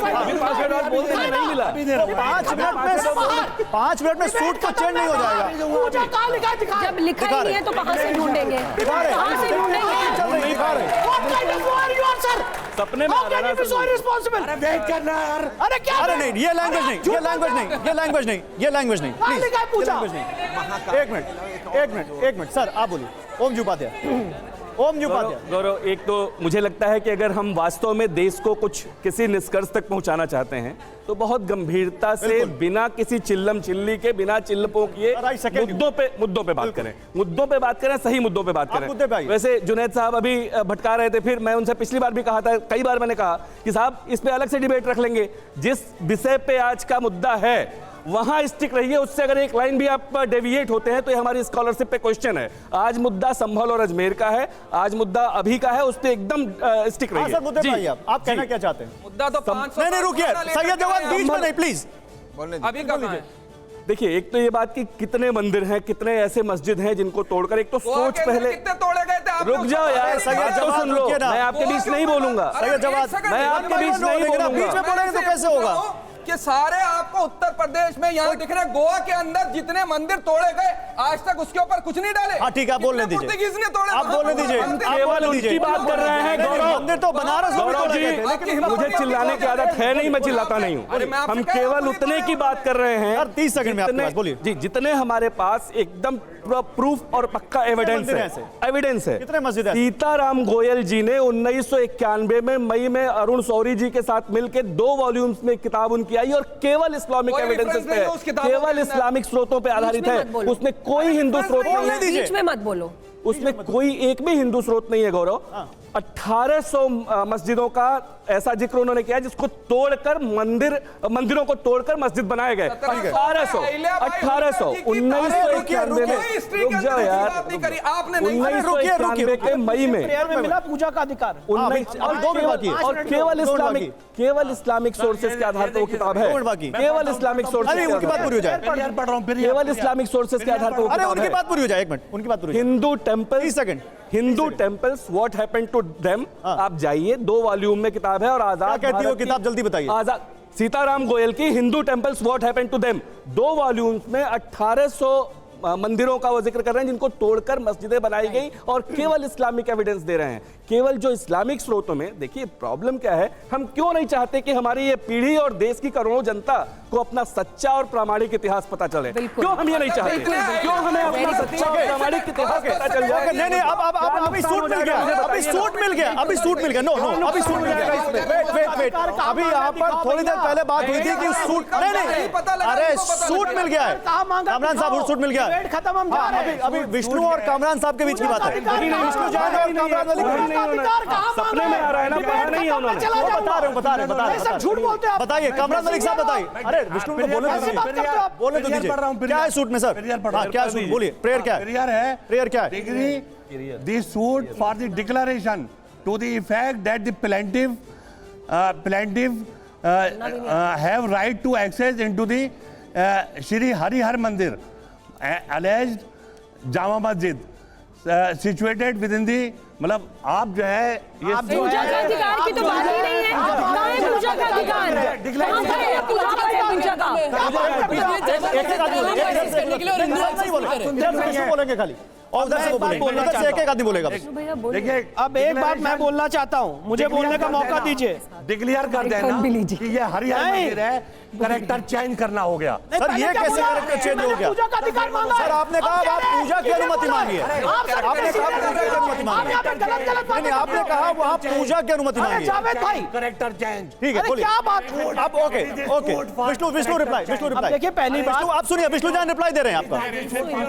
ओके, विष्णु जान रिप्लाई दे रहे हैं, विष्णु जान रिप्लाई दीजिए। सर आप सुनिए, आपने बोल दिया, आप सुनिए। ओके, आपने बोल दिया सर सारे टाइम आप ही बोलेंगे क्या? पहले इनको आराम से 2-3 घंटे रिकॉर्डिंग कर लो, अच्छे से इनको बोल लेने दीजिए। जवाब दीजिए। हाँ मैं बोलता हूँ, नहीं, एक मिनट, आपका हो गया, आपने बता दिया कि डिक्लेयर करना चाहते हैं हरियाणा मंदिर, यही ना सूट, यही है ना? चेंज, करेक्टर चेंज का ओके, आप पहले क्या बोला? पूजा के अधिकार का सूट है। अरे करेक्टर, आप क्या अब सर करेक्टर, सर आप बोलने दीजिए। Character sir violation of places of worship act, violation of places of worship act. आप जवाब दीजिए। हाँ देखिए, सबसे पहले मैं आपको बताना चाहता हूं, लीगल प्रोविजंस को कोई नहीं समझता है। लीगल, आप सब चीखा चिल्ली में सब बातें धुल जाती हैं।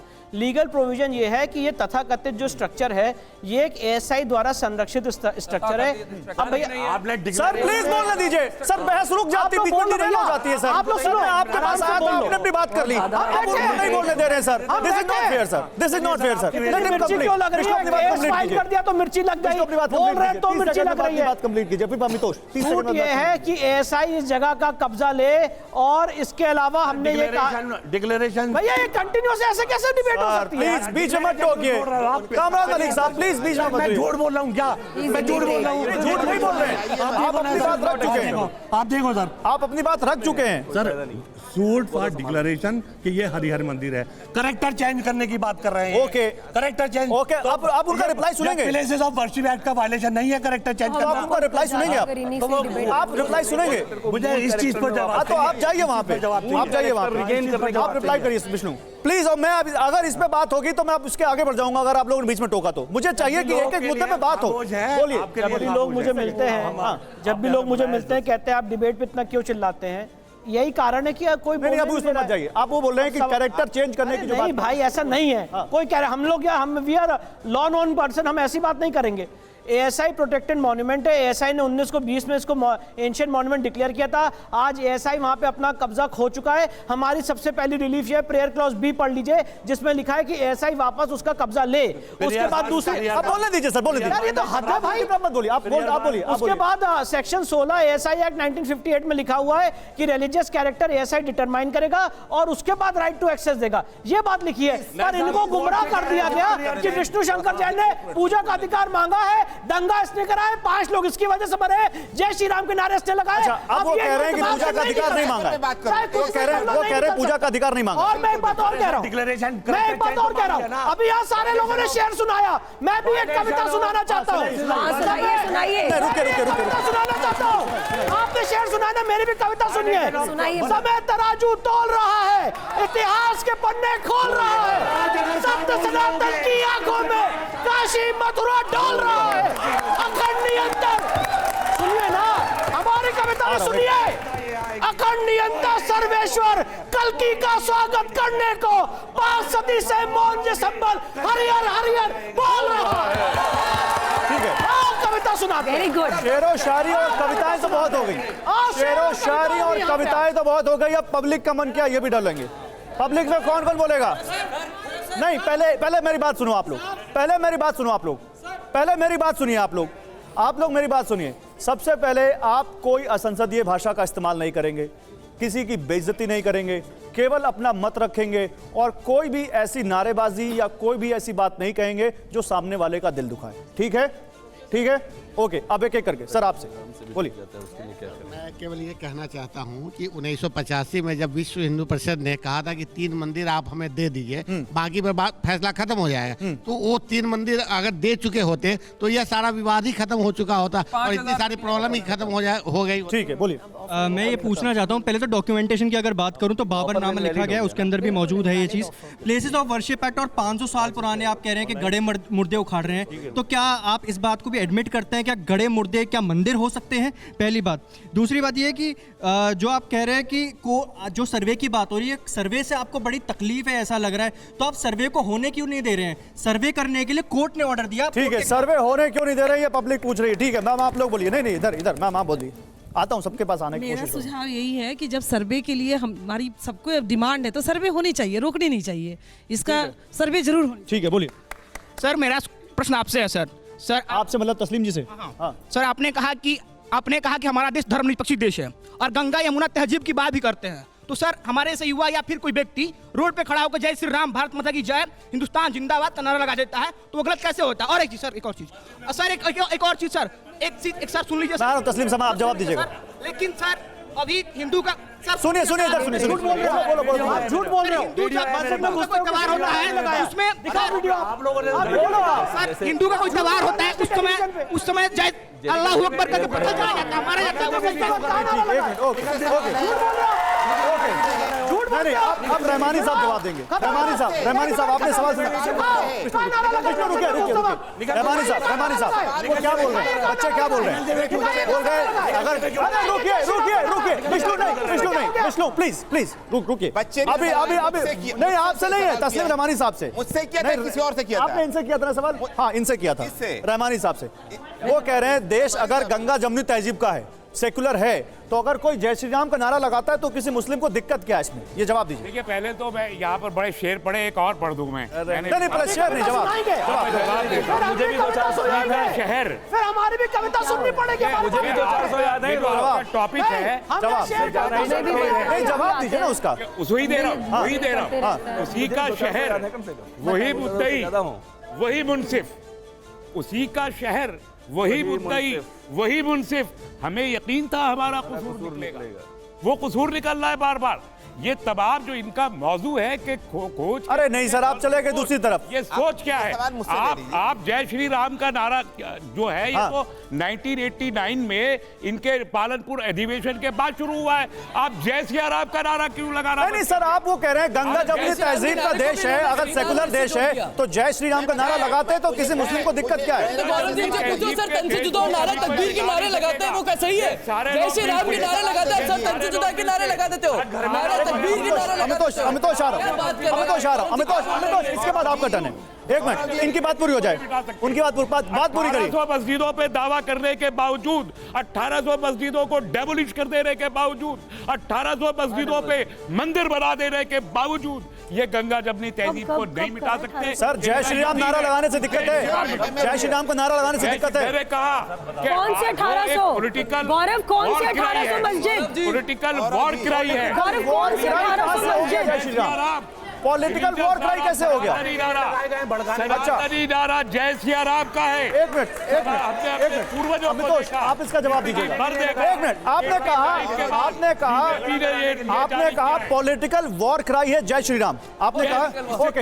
अभी विश्व हिंदू परिषद के नेता जवाब देंगे, लेकिन पहले ये सुनिए, मंदिर मस्जिद पर नेताओं के बयानबाजी सुनिए। असदुद्दीन ओवैसी AIMIM के अध्यक्ष हैं, कह रहे हैं हिंदुत्व तंजीमों के एजेंडे के लिए कानून की धज्जियां उड़ाई गई। रुकिए मैम, उड़ रही है। रामगोपाल यादव महासचिव SP, बीजेपी समर्थित लोग सत्ता में बंधे रहने के लिए कुछ भी कर सकते हैं, वो देश को आग से झुलसा रहे हैं। दानिश अली कांग्रेस के नेता, हर मस्जिद के नीचे मंदिर ढूंढकर देश को डुबाना चाहते हैं। महबूबा मुफ्ती प्रमुख हैं PDP की, मस्जिदों और धार्मिक स्थलों को निशाना बनाने से देश में एकता नहीं आ सकती। तो ये तो पॉलिटिकल रिएक्शन है, क्योंकि कहा गया कि जय Shri Ram political war cry है। अमितोष क्या जवाब है इसका? गौरव जी देखिए, जय श्री राम अगर पॉलिटिकल वॉर क्राइम है और धर्म का अगर ये युद्ध है तो हम बोलते हैं हाँ ये वॉर क्राइम है, क्योंकि नारे तकबीर के नारे ये लगाते हैं, गलियों में घुस के पथराव ये करते हैं। तो बताइए क्या वो प्यार है? अफजल गुरु को आतंकवादी है या नहीं? रसूलुल्लाह की छाती बहाते, आंसू बहाते, पूछे अफजल गुरु से इनका क्या कनेक्शन है? और पूछे एक सवाल पूरा देश पूछता है आपसे, कुरान बड़ा या संविधान? के लिए नहीं लगा सकते, संविधान बड़ा या गौरव जी अगर वो वॉर क्राइम है तो वॉर की शुरुआत क्या है? अगर वो हमारा आस्था का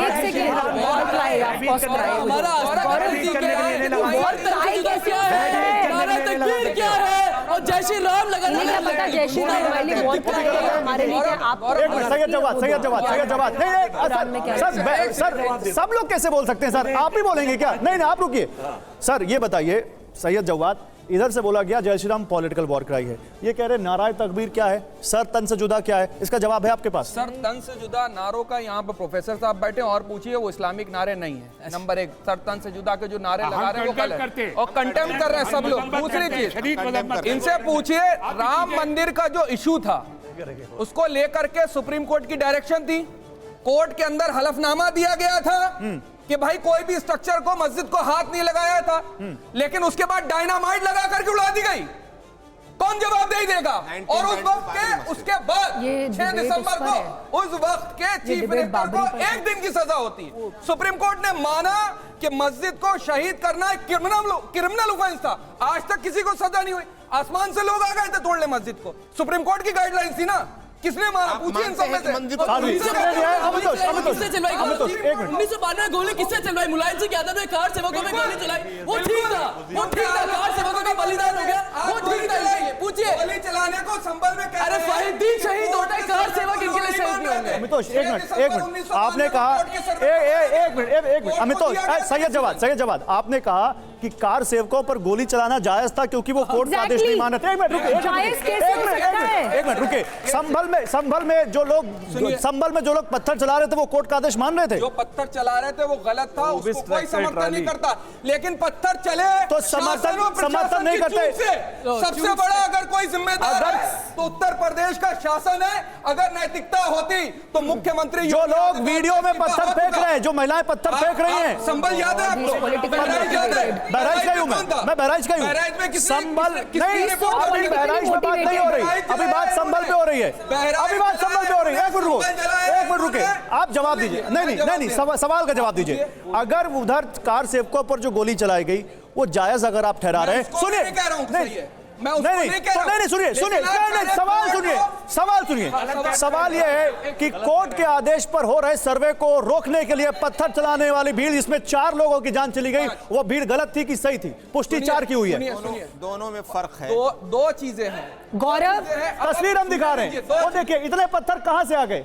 ये पत्थर हम दिखा रहे, तस्वीर दिखा रहे हैं। शासन और प्रशासन की चूक से आए हैं, ये शासन और प्रशासन की चूक से आए, और ये शासन द्वारा। और वो जो पत्थर मार रहे थे वो कौन थे? वो नकाबपोश थे, बीजेपी की सरकार। वो सब समर्थक निकलेंगे बीजेपी के। यहाँ पर ना गले का बैंड बज बीजेपी के समर्थक एक minute Sadhvi Pragya Bharti, okay hold on sir one by one. इधर से एक बात हो गई, अब उधर से साध्वी प्रज्ञा भारती जवाब दीजिए। गौरव देखिए, आप लोग पार्टी मत बनिए, आप लोग प्लीज पार्टी मत बनिए। आप लोगों से निवेदन है, पार्टी नहीं, रुको अभी इधर से आप लोग प्लीज पार्टी मत बनिए। साध्वी प्रज्ञा भारती, देखिए गौरव, सबसे पहली बात यह है कि यहाँ पर राम मंदिर और बाबरी मस्जिद की बात न की जाए, क्योंकि अगर ये हमें कहते हैं कि पुरानी बातें करने से गड़े मुर्दे उखाड़ते हैं, तो ये भी वही करे। पहली बात। दूसरी बात, जो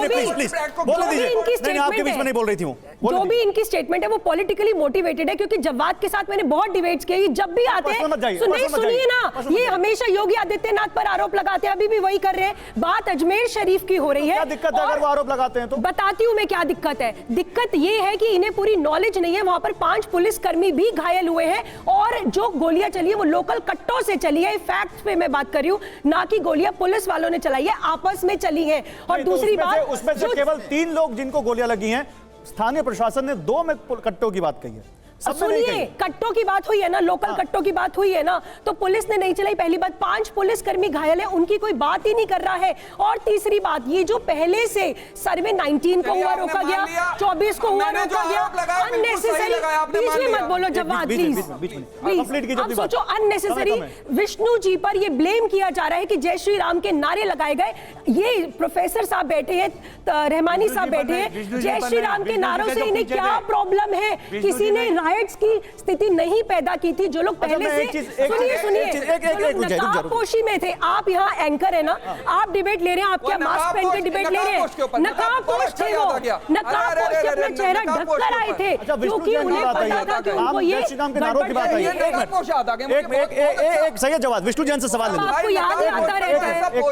20 सेकंड थोड़ा होमवर्क करके आते तो अच्छा रहता, बिना होमवर्क करे आ जाते तो यही होगा। चला रहे थे अभी उत्तरकाशी के अंदर, ये वही नकाबपोश थे, ये वही नकाबपोश थे जो जेएनयू के अंदर घुस गए थे, और उन्होंने जाकर के भारत तेरे टुकड़े होंगे, इन्हीं नकाबपोश ने बोला था ना, भारत तेरे टुकड़े होंगे, किसने बोला था? के अंदर घुसे हुए थे और पत्थर और लाठी चलाने की कोशिश कर रहे थे। ये वही नकाबपोश है जो देश के अंदर मणिपुर को जला रहे हैं। ये वही नकाबपोश है, ये वही नकाबपोश है जो देश का माहौल खराब कर रहे हैं, जो देश की सामाजिक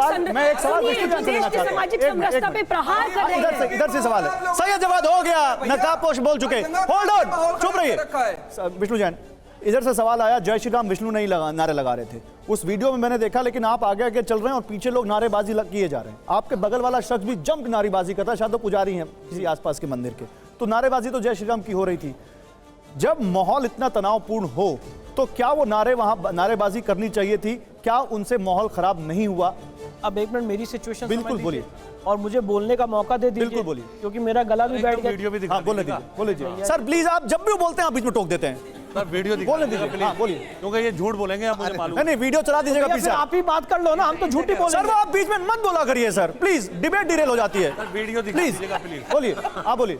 देखिए, सबसे पहली बात यह है कि मैं वहाँ पे, एक मिनट मेरी बात सुन लीजिए, अब वीडियो होगा तो दिखा दीजिएगा। मेरी बात सुन लीजिए, मैं वहाँ पे 7:30 बजे घुसा था, वहाँ पे पत्थर गुम्बे आगजनी गाड़ी चलाने सब शुरू हो गया था। 11 बजे जब मैं कमीशन करके निकला तो जिस गली से मैं सुबह आया था वो गली में टोटल पत्थरबाजी आगजनी हो रही थी, तो वहाँ से नहीं जा सकते थे, वहाँ से कोतवाली पुलिस स्टेशन पास में था।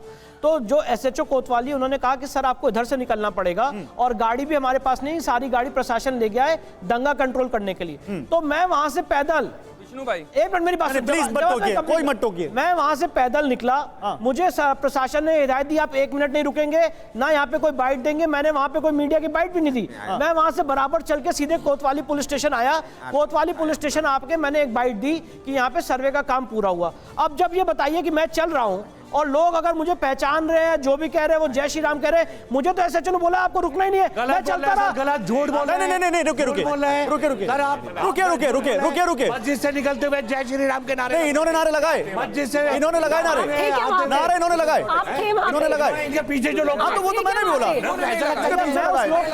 वो मान रहे हैं इस बात को, टीम बाइज्ड हो गई, वो मान रहे हैं इस बात को, हो गई, वो मान टीम बाइज्ड हो गई, वो मान रहे हैं इस बात को। टीम बाइज्ड हो गई, उन्होंने इन्फ्लुएंस किया। अरे रुकिए ना, वो टीम नहीं थी, वो टीम नहीं थी, रिपोर्ट को इन्फ्लुएंस। अरे तो आप उनको बोलने का मौका दीजिए। नारे लगाए, बोलिए, उन्होंने पहली बात, मेरे साथ कोई नहीं था, मैं अकेले जा रहा था। जो वहां पे नारे लगाए वहां के स्थानीय लोगों ने नारे लग रहे थे, नारे लग रहे थे, बिल्कुल लग रहे थे, मैं मान रहा हूं। और अगर मैं एक बात और बता दूं, मैं ईश्वर साक्षी है, अगर मैंने नारे लगाए होते तो आपको सामने दम रखना, मैंने जो वीडियो देखा उस बात नारे नहीं लगाए। मेरी बात सुन लीजिए ना, वहां, अरे सुन भैया, एक मिनट नहीं, आप लोग बीच में क्यों बोल रहे हैं? बोलने दीजिए ना, बोलने तो दीजिए, आप बोलने तो दीजिए। इतना 4 लोग एक साथ नहीं टोकेंगे। पढ़े लिखे नहीं है क्या? अनएडुकेटेड है। आप भी बोल रही हो, आप बीच में। नहीं, आप बीच में बोल रहे हैं सर, आप सबसे ज्यादा बोल रहे हैं। और to be very sorry sir, आप बहुत सीनियर हैं, विष्णु से तो आप सीनियर हैं, कम से कम आपको तो इस बात का ख्याल रखना चाहिए सर। वेरी सॉरी सर, उनको बोलने दीजिए। हमें आप बोलिए, आप ये बताइए, बायस्ड होके जाए डिबेट करा। अरे नहीं, बायस नहीं है सर, क्योंकि आप बार बार डिबेट आगे नहीं बढ़ने दे रहे, टाइम नहीं देते ना। अब आप ये बताइए कि उस समय जब दंगा हो रहा था, चारों तरफ पत्थर आगजनी हो रही थी, तो जो मुझे प्रशासन ने हिदायत दी है, मैं उनकी बात मानता कि मैं ये सोचता कि अगर वहां पे कुछ हो जाएगा तो ये चारों नारों ने माहौल खराब किया कि बात नारों ने माहौल, मैं कुछ और कह रहा हूं। मेरे को उस समय क्या करना चाहिए, ये लोग क्या बोल रहे हैं, मुझे लोगों को रोकना चाहिए था कि भैया जय श्री राम के नारे मत लगाओ। अरे मैं वहां पे अपनी जान बचा के कोतवाली पुलिस स्टेशन जा रहा था, कौन नारे लगा रहा था मुझे क्या पता, वहां के लोकल लोग थे भाई, साथी थे, साथी वो आपके साथी थे। अब रहमानी साहब आप बोलिए, रहमानी साहब मेरे मुझे इसका जवाब दीजिएगा। रहमानी भाई, रहमानी साहब सुनिए, रहमानी भाई बोलेंगे कि विष्णु जैन ने रोका क्यों नहीं? रहमानी साहब अरे आपने क्यों नहीं रोका नारे तकबीर अल्लाह अकबर के नारे? रहमानी साहब सुनिए, रहमानी साहब सवाल सुनिए, रहमानी साहब सवाल सुनिए, उन्हीं नारों से जुड़ा सवाल। विष्णु ने अपनी सफाई दी, वो कह रहे हैं मैं अपनी जान बचा रहा था। जुनैद धारी साहब आप भी बोलेंगे इसके बाद, क्या अब सॉल्यूशन है, कहां पे जाके ये मामले रुकेंगे, क्या सॉल्यूशन है बताइए? 20 सेकंड पे जुनैद धारी बोलेंगे। सॉल्यूशन तो सामने आने लगे हैं, और इसीलिए मैंने कहा मैं ना उम्मीद नहीं हूं, मैं देश में बड़ा भरोसा रखता हूं, इसलिए मैं देश का नागरिक हूं, किसी और के अदरिंग करने से मैं मुतासिर नहीं होता। मैं भारत में पैदा हुआ हूं, यहाँ की मिट्टी से पैदा हुआ हूं, यहाँ की हवा से पैदा हुआ हूं, यहाँ का पानी पीता हूं, यही मरूंगा, यही दफन होऊंगा। भले ही मेरी कब्र के ऊपर आप मंदिर बना दे, लेकिन मैं दफन भी यही होऊंगा। ये मेरी बात कहता है, जिसे कोई चैलेंज नहीं। ठीक है, जुनैद धारी आप पे ये इल्जाम नहीं है, विष्णु के ऊपर ये इल्जाम नहीं है कि इन्होंने नारा लगाया। विष्णु से मैं एक बात का सिर्फ मुझे मालूम नहीं है, इसलिए पूछना चाहता हूं, मेरे फैक्ट्स क्लियर रहने चाहिए। जय श्री राम के नारे जो आपके पीछे भीड़ लगा रही थी, वो आप जब सर्वे के लिए सुबह को जा रहे थे, ये उस वक्त के हैं या उस वक्त के हैं जब आप वापस आ रहे हैं? आपको क्या लगता है? वापस जब आ रहे थे, जब वापस आ रहे थे ना, जाते वक्त के नहीं है। नहीं है सर, कैसे बोले, क्लियर क्या बताएं, ट्वीट करें, क्या करें? दूसरी बात यह है कि अब मामला कोर्ट में चला गया है, और सुप्रीम कोर्ट ने भी उस पर एक कुछ ऑब्जर्वेशंस भी दे दिए, डेट भी दे दिए। आई एम श्योर कि सुप्रीम कोर्ट, ठीक है, ओके जुनैद धारी 20 सेकंड, ओके सर कंप्लीट हो गया। जुनैद धारी 20 सेकंड, उसके बाद देखिए बहुत क्लियरली मैं एक बात कह रहा हूं कि ये मुल्क रंगारंगी है, हर धर्म, हर मजहब, हर अकीदे को आज़ादी हासिल है। और जहां तक जय श्री राम के नारे का आप शौक से लगाएं और धर्म को आधार बना करके आप मुल्क की उन्नति की बात कीजिए, कोई हरज की बात नहीं है। लेकिन मैं आपको कुछ बताना, फैक्ट बताना चाहता हूं। जल्दी सर, 20 सेकंड में 10 सेकंड बचे। बस यहीं पर ऋषिकेश में मैं गया, नमाज पढ़ना चाहता था, एक मस्जिद नहीं अवेलेबल है। मैंने चाहत भी नहीं की कि जाहिर सी बात है वहां पे अजान दूं और नमाज पढ़ूं, इसलिए कि भाई लोगों की लोग मुतासिर होंगे। मैं ठीक किसी तरह अयोध्या की बात करता हूं कि वहां जाके कोई नारा लगाएगा तो गलत होगा। मैं आज फिर कहता हूं कि एक मुस्लिम कम्युनिटी जहां पर मस्जिद है, वहां जाकर जय श्री राम के नारे लगाएंगे तो दूसरे लोगों को। अभी थोड़ी देर पहले आपने कुछ और बोला था, अभी थोड़ी देर पहले इसी शो पे आपने बोला कि जय श्री राम के नारे मस्जिद में लगाएंगे तो वो गलत है, वो राइट्स को, ये क्या डुअलिज्म है? डबल स्टैंडर्ड है। फिर गंगा जमुनी तहजीब कहां गए भाईचारा? तो अभी भी कह रहा हूं यही बात, मस्जिद में जाकर मत लगाइए, मंदिर में जाकर अल्लाहू अकबर के नारे मत लगाइए। क्या ये सेक्युलरिज्म है? ओके, वही कह रहे हैं। ओके मैं वही कह रहा हूं। हो गया, गंगा जमुनी तहजीब हो गई, हो गई गंगा जमुनी तहजीब। एक मिनट साध्वी प्रज्ञा, भाई मैं कह रहा हूं कि मस्जिद में जाके जय श्री राम का नारा क्यों लगाना है? मस्जिद में आकर श्री राम मत लगाओ। किसने लगाया मस्जिद में जय श्री राम का नारा? वो बोल रहे हैं कि वहां नारा लगाना सही है। मस्जिद में कहां नारा लगा? किसने कोई मस्जिद में नारा लगा जय श्री राम के? भारत की सड़कों पे अगर जय श्री राम के नारा लगा एक एक करके उन्होंने सिचुएशन रखी है सामने, उन्होंने सिचुएशन रखी है सामने। होल्ड ऑन, आप लोगों का समय खत्म हो गया, समय खत्म हो गया, समय खत्म हो गया। अमितोष का समय, अमितोष 20 सेकंड। धन्यवाद, 20 सेकंड। धन्यवाद। जय श्री राम का नारा किसी मस्जिद के अंदर में नहीं लगा। अच्छा देखिए वो विजुअल भी आ गया, वो नारे वाला विजुअल आ गया, नारे वाला विजुअल आ गया। विष्णु चल रहे आगे, विष्णु नारे नहीं लगा रहे, विष्णु नारे नहीं लगा रहे, वो विजुअल आ गया, वो नारा विष्णु नहीं लगा रहे। देखिए हाँ ठीक है, अब अमितोष बोलिए, वो विजुअल आ गया, बोलिए। विष्णु जी ने तो नहीं लगाया जय श्री राम का नारा लगा देंगे, जय श्री राम के नारा तो पथराव कर देंगे कि। और दूसरी बात, ऋषिकेश की बात करी ना कि वह मस्जिद नहीं मिली नमाज के लिए। Ismail Faruqui versus state of Uttar Pradesh का जजमेंट है माननीय सर्वोच्च न्यायालय का, जिसमें कहा था कि नमाज पढ़ने के लिए आपको मस्जिद की जरूरत नहीं है। जब बाबरी मस्जिद का मामला चला था तो आपको जरूरत ही नहीं है, आप तो कहीं भी नमाज पढ़ लेते हैं, सड़क पर नमाज पढ़ लेते हैं, ट्रेन में नमाज पढ़ लेते हैं, किधर भी नमाज पढ़ लेंगे। तो ये कोई विषय नहीं है। मैं कुछ और पूछ रहा हूँ अमितोष, मैं कुछ और पूछ रहा हूँ। काशी, मथुरा और अयोध्या 3 बड़ी मांगे थी, अब तो इस मामले की बाढ़ आ जाएगी, तो फिर हमारी एक हमारी एनर्जी, हमारी एक बड़ी एनर्जी नहीं चली जाएगी। कितना बढ़िया गंगा जमुना का। एक मिनट रुकिए, कितना बढ़िया सेक्युलरिज्म। अमितोष बोलेंगे। आर्टिकल 25 का यूज करते हिंदू बेटियों को, बहनों को कन्वर्ट करते हैं, तब भारत का संविधान नहीं दिखता इन्हें। अफजल गुरु का आतंकवादी नहीं कहते, तब भारत का संविधान नहीं दिखता इन्हें। जब भी मंदिरों की बात करो तो सेक्युलरिज्म सामने आ जाता है। मुझे लगता है सबका अधिकार है, सबका अधिकार है, सबका अधिकार है। आप इतिहासकार हैं। एक मिनट, इधर से 2 लोग बोल चुके हैं, उधर से दूसरा का नंबर है। ओम जी आप इतिहासकार हैं, ओम जी 20 सेकंड में। इतिहास में अगर ऐसे मामले बहुत सारे हैं तो क्या आज हमें उन मामलों को निकालना चाहिए या किसी एक लॉजिकल सॉल्यूशन पे जाना चाहिए? ओम जी देखिए, मैं सिर्फ एक बात कह रहा हूं कि जिन स्थलों के लिए प्राइमरी सोर्सेज हैं, प्राथमिक स्रोत हैं, उस पे ये केवल इस बात को स्वीकार कर लेने में किसी को भी क्या आपत्ति होनी चाहिए। अपने गौरवशाली इतिहास को अगर पता चले हमारी नई पीढ़ी को, हमारी जनता को, क्या समस्या होना चाहिए? सुनिए ना, कुव्वतुल इस्लाम मस्जिद, एक मिनट जुनैद साहब, कुव्वतुल इस्लाम मस्जिद आज भी मस्जिद है, लेकिन वहाँ इतिहास को हमने स्वीकारा है और बाहर एक प्लेक एएसआई ने 1200 मस्जिदों को गौरव जी प्लेक एक बाहर लगा हुआ है कि इस मस्जिद का निर्माण 27 हिंदू और जैन मंदिरों को तोड़ के किया गया। एएसआई का प्लेक है, लगवा दीजिए ना, मंदिर लड़ते रहे, ये हर जगह लगवा दीजिए। केवल पहले काम ये कीजिए, मस्जिद और मंदिर पर लड़ते रहे, अब यही होगा। एक मिनट आपके पास आ रहा हूँ, क्या आप 1800 मस्जिदों पर अगर क्लेम होगा क्या स्वीकार नहीं बन जाएगा? जहाँ पर रोज पथराव हो रहा है, स्वीकार करने की बात हो रही है। एक मिनट, विष्णु से मैंने पूछा, विष्णु जवाब दीजिए, विष्णु जवाब दीजिए। क्या देश के लोग मंदिर मस्जिद पर लड़ते ही रहे? सिंपल सी बात है कि न्यायालयीन प्रक्रिया है, वकील अपना काम कर रहे हैं, इन लोगों को इस डिबेट में जुड़ना ही नहीं चाहिए। न्यायालय काम कर रहा है ना, आप न्यायालय के काम में इतना ज्यादा इंटरफेयर कर रहे हो कि आप ये डिबेट लेके यहाँ आए क्यों?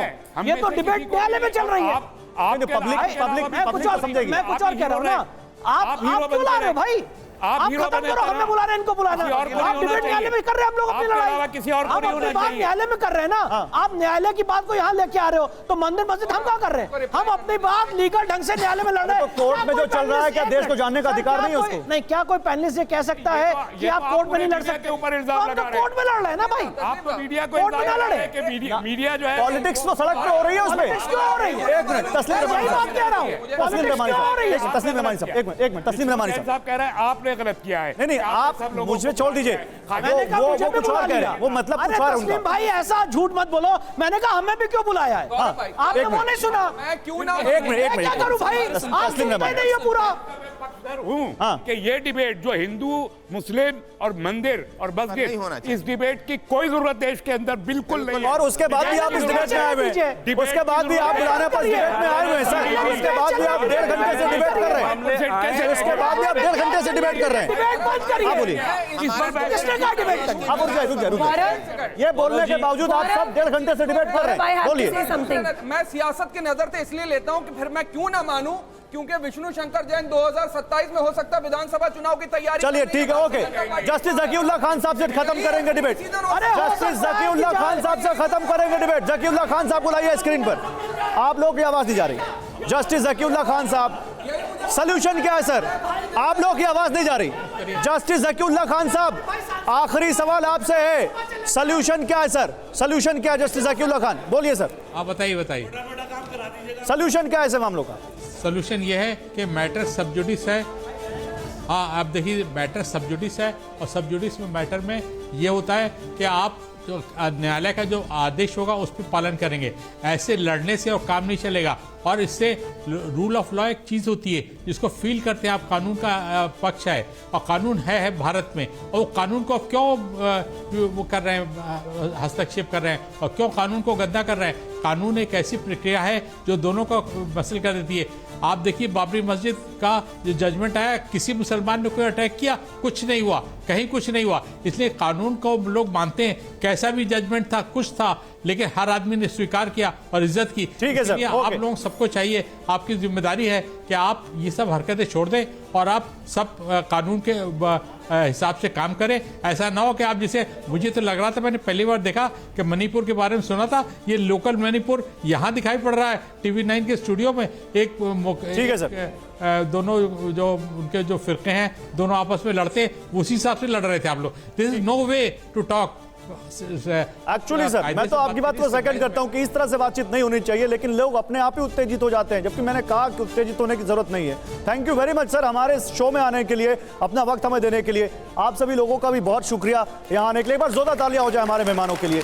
देखिए, बहुत पते की बात कही है फॉर्मर जस्टिस जकीउल्लाह खान साहब ने कि देश कानून से चलता है, और जो भी तय होगा देश की अदालतें तय करेंगी या फिर संसद में बनाए हुए कानून के हिसाब से चीजें चलेंगी। उसके बाद, उसके अलावा बाकी सब बेमानी है। अब देखना है कि देश की अदालतें क्यों तय कर रही हैं। और हमने डिबेट क्यों की, ये भी मैं बता दूं। डिबेट इसलिए क्योंकि पब्लिक डिस्कोर्स में ये बात हो रही है। डिबेट इसलिए क्योंकि आप पब्लिक डिस्कोर्स में इस पर बाइटें दे रहे हैं, इस पर इंटरव्यूज दे रहे हैं। डिबेट इसलिए क्योंकि इस पर राजनीति हो रही है, और डिबेट इसलिए क्योंकि पब्लिक इस पर आप दोनों का पर्सपेक्टिव जानना चाहती है। थैंक यू वेरी मच आप सबका इस डिबेट में आने के लिए, बहुत शुक्रिया। Thank you.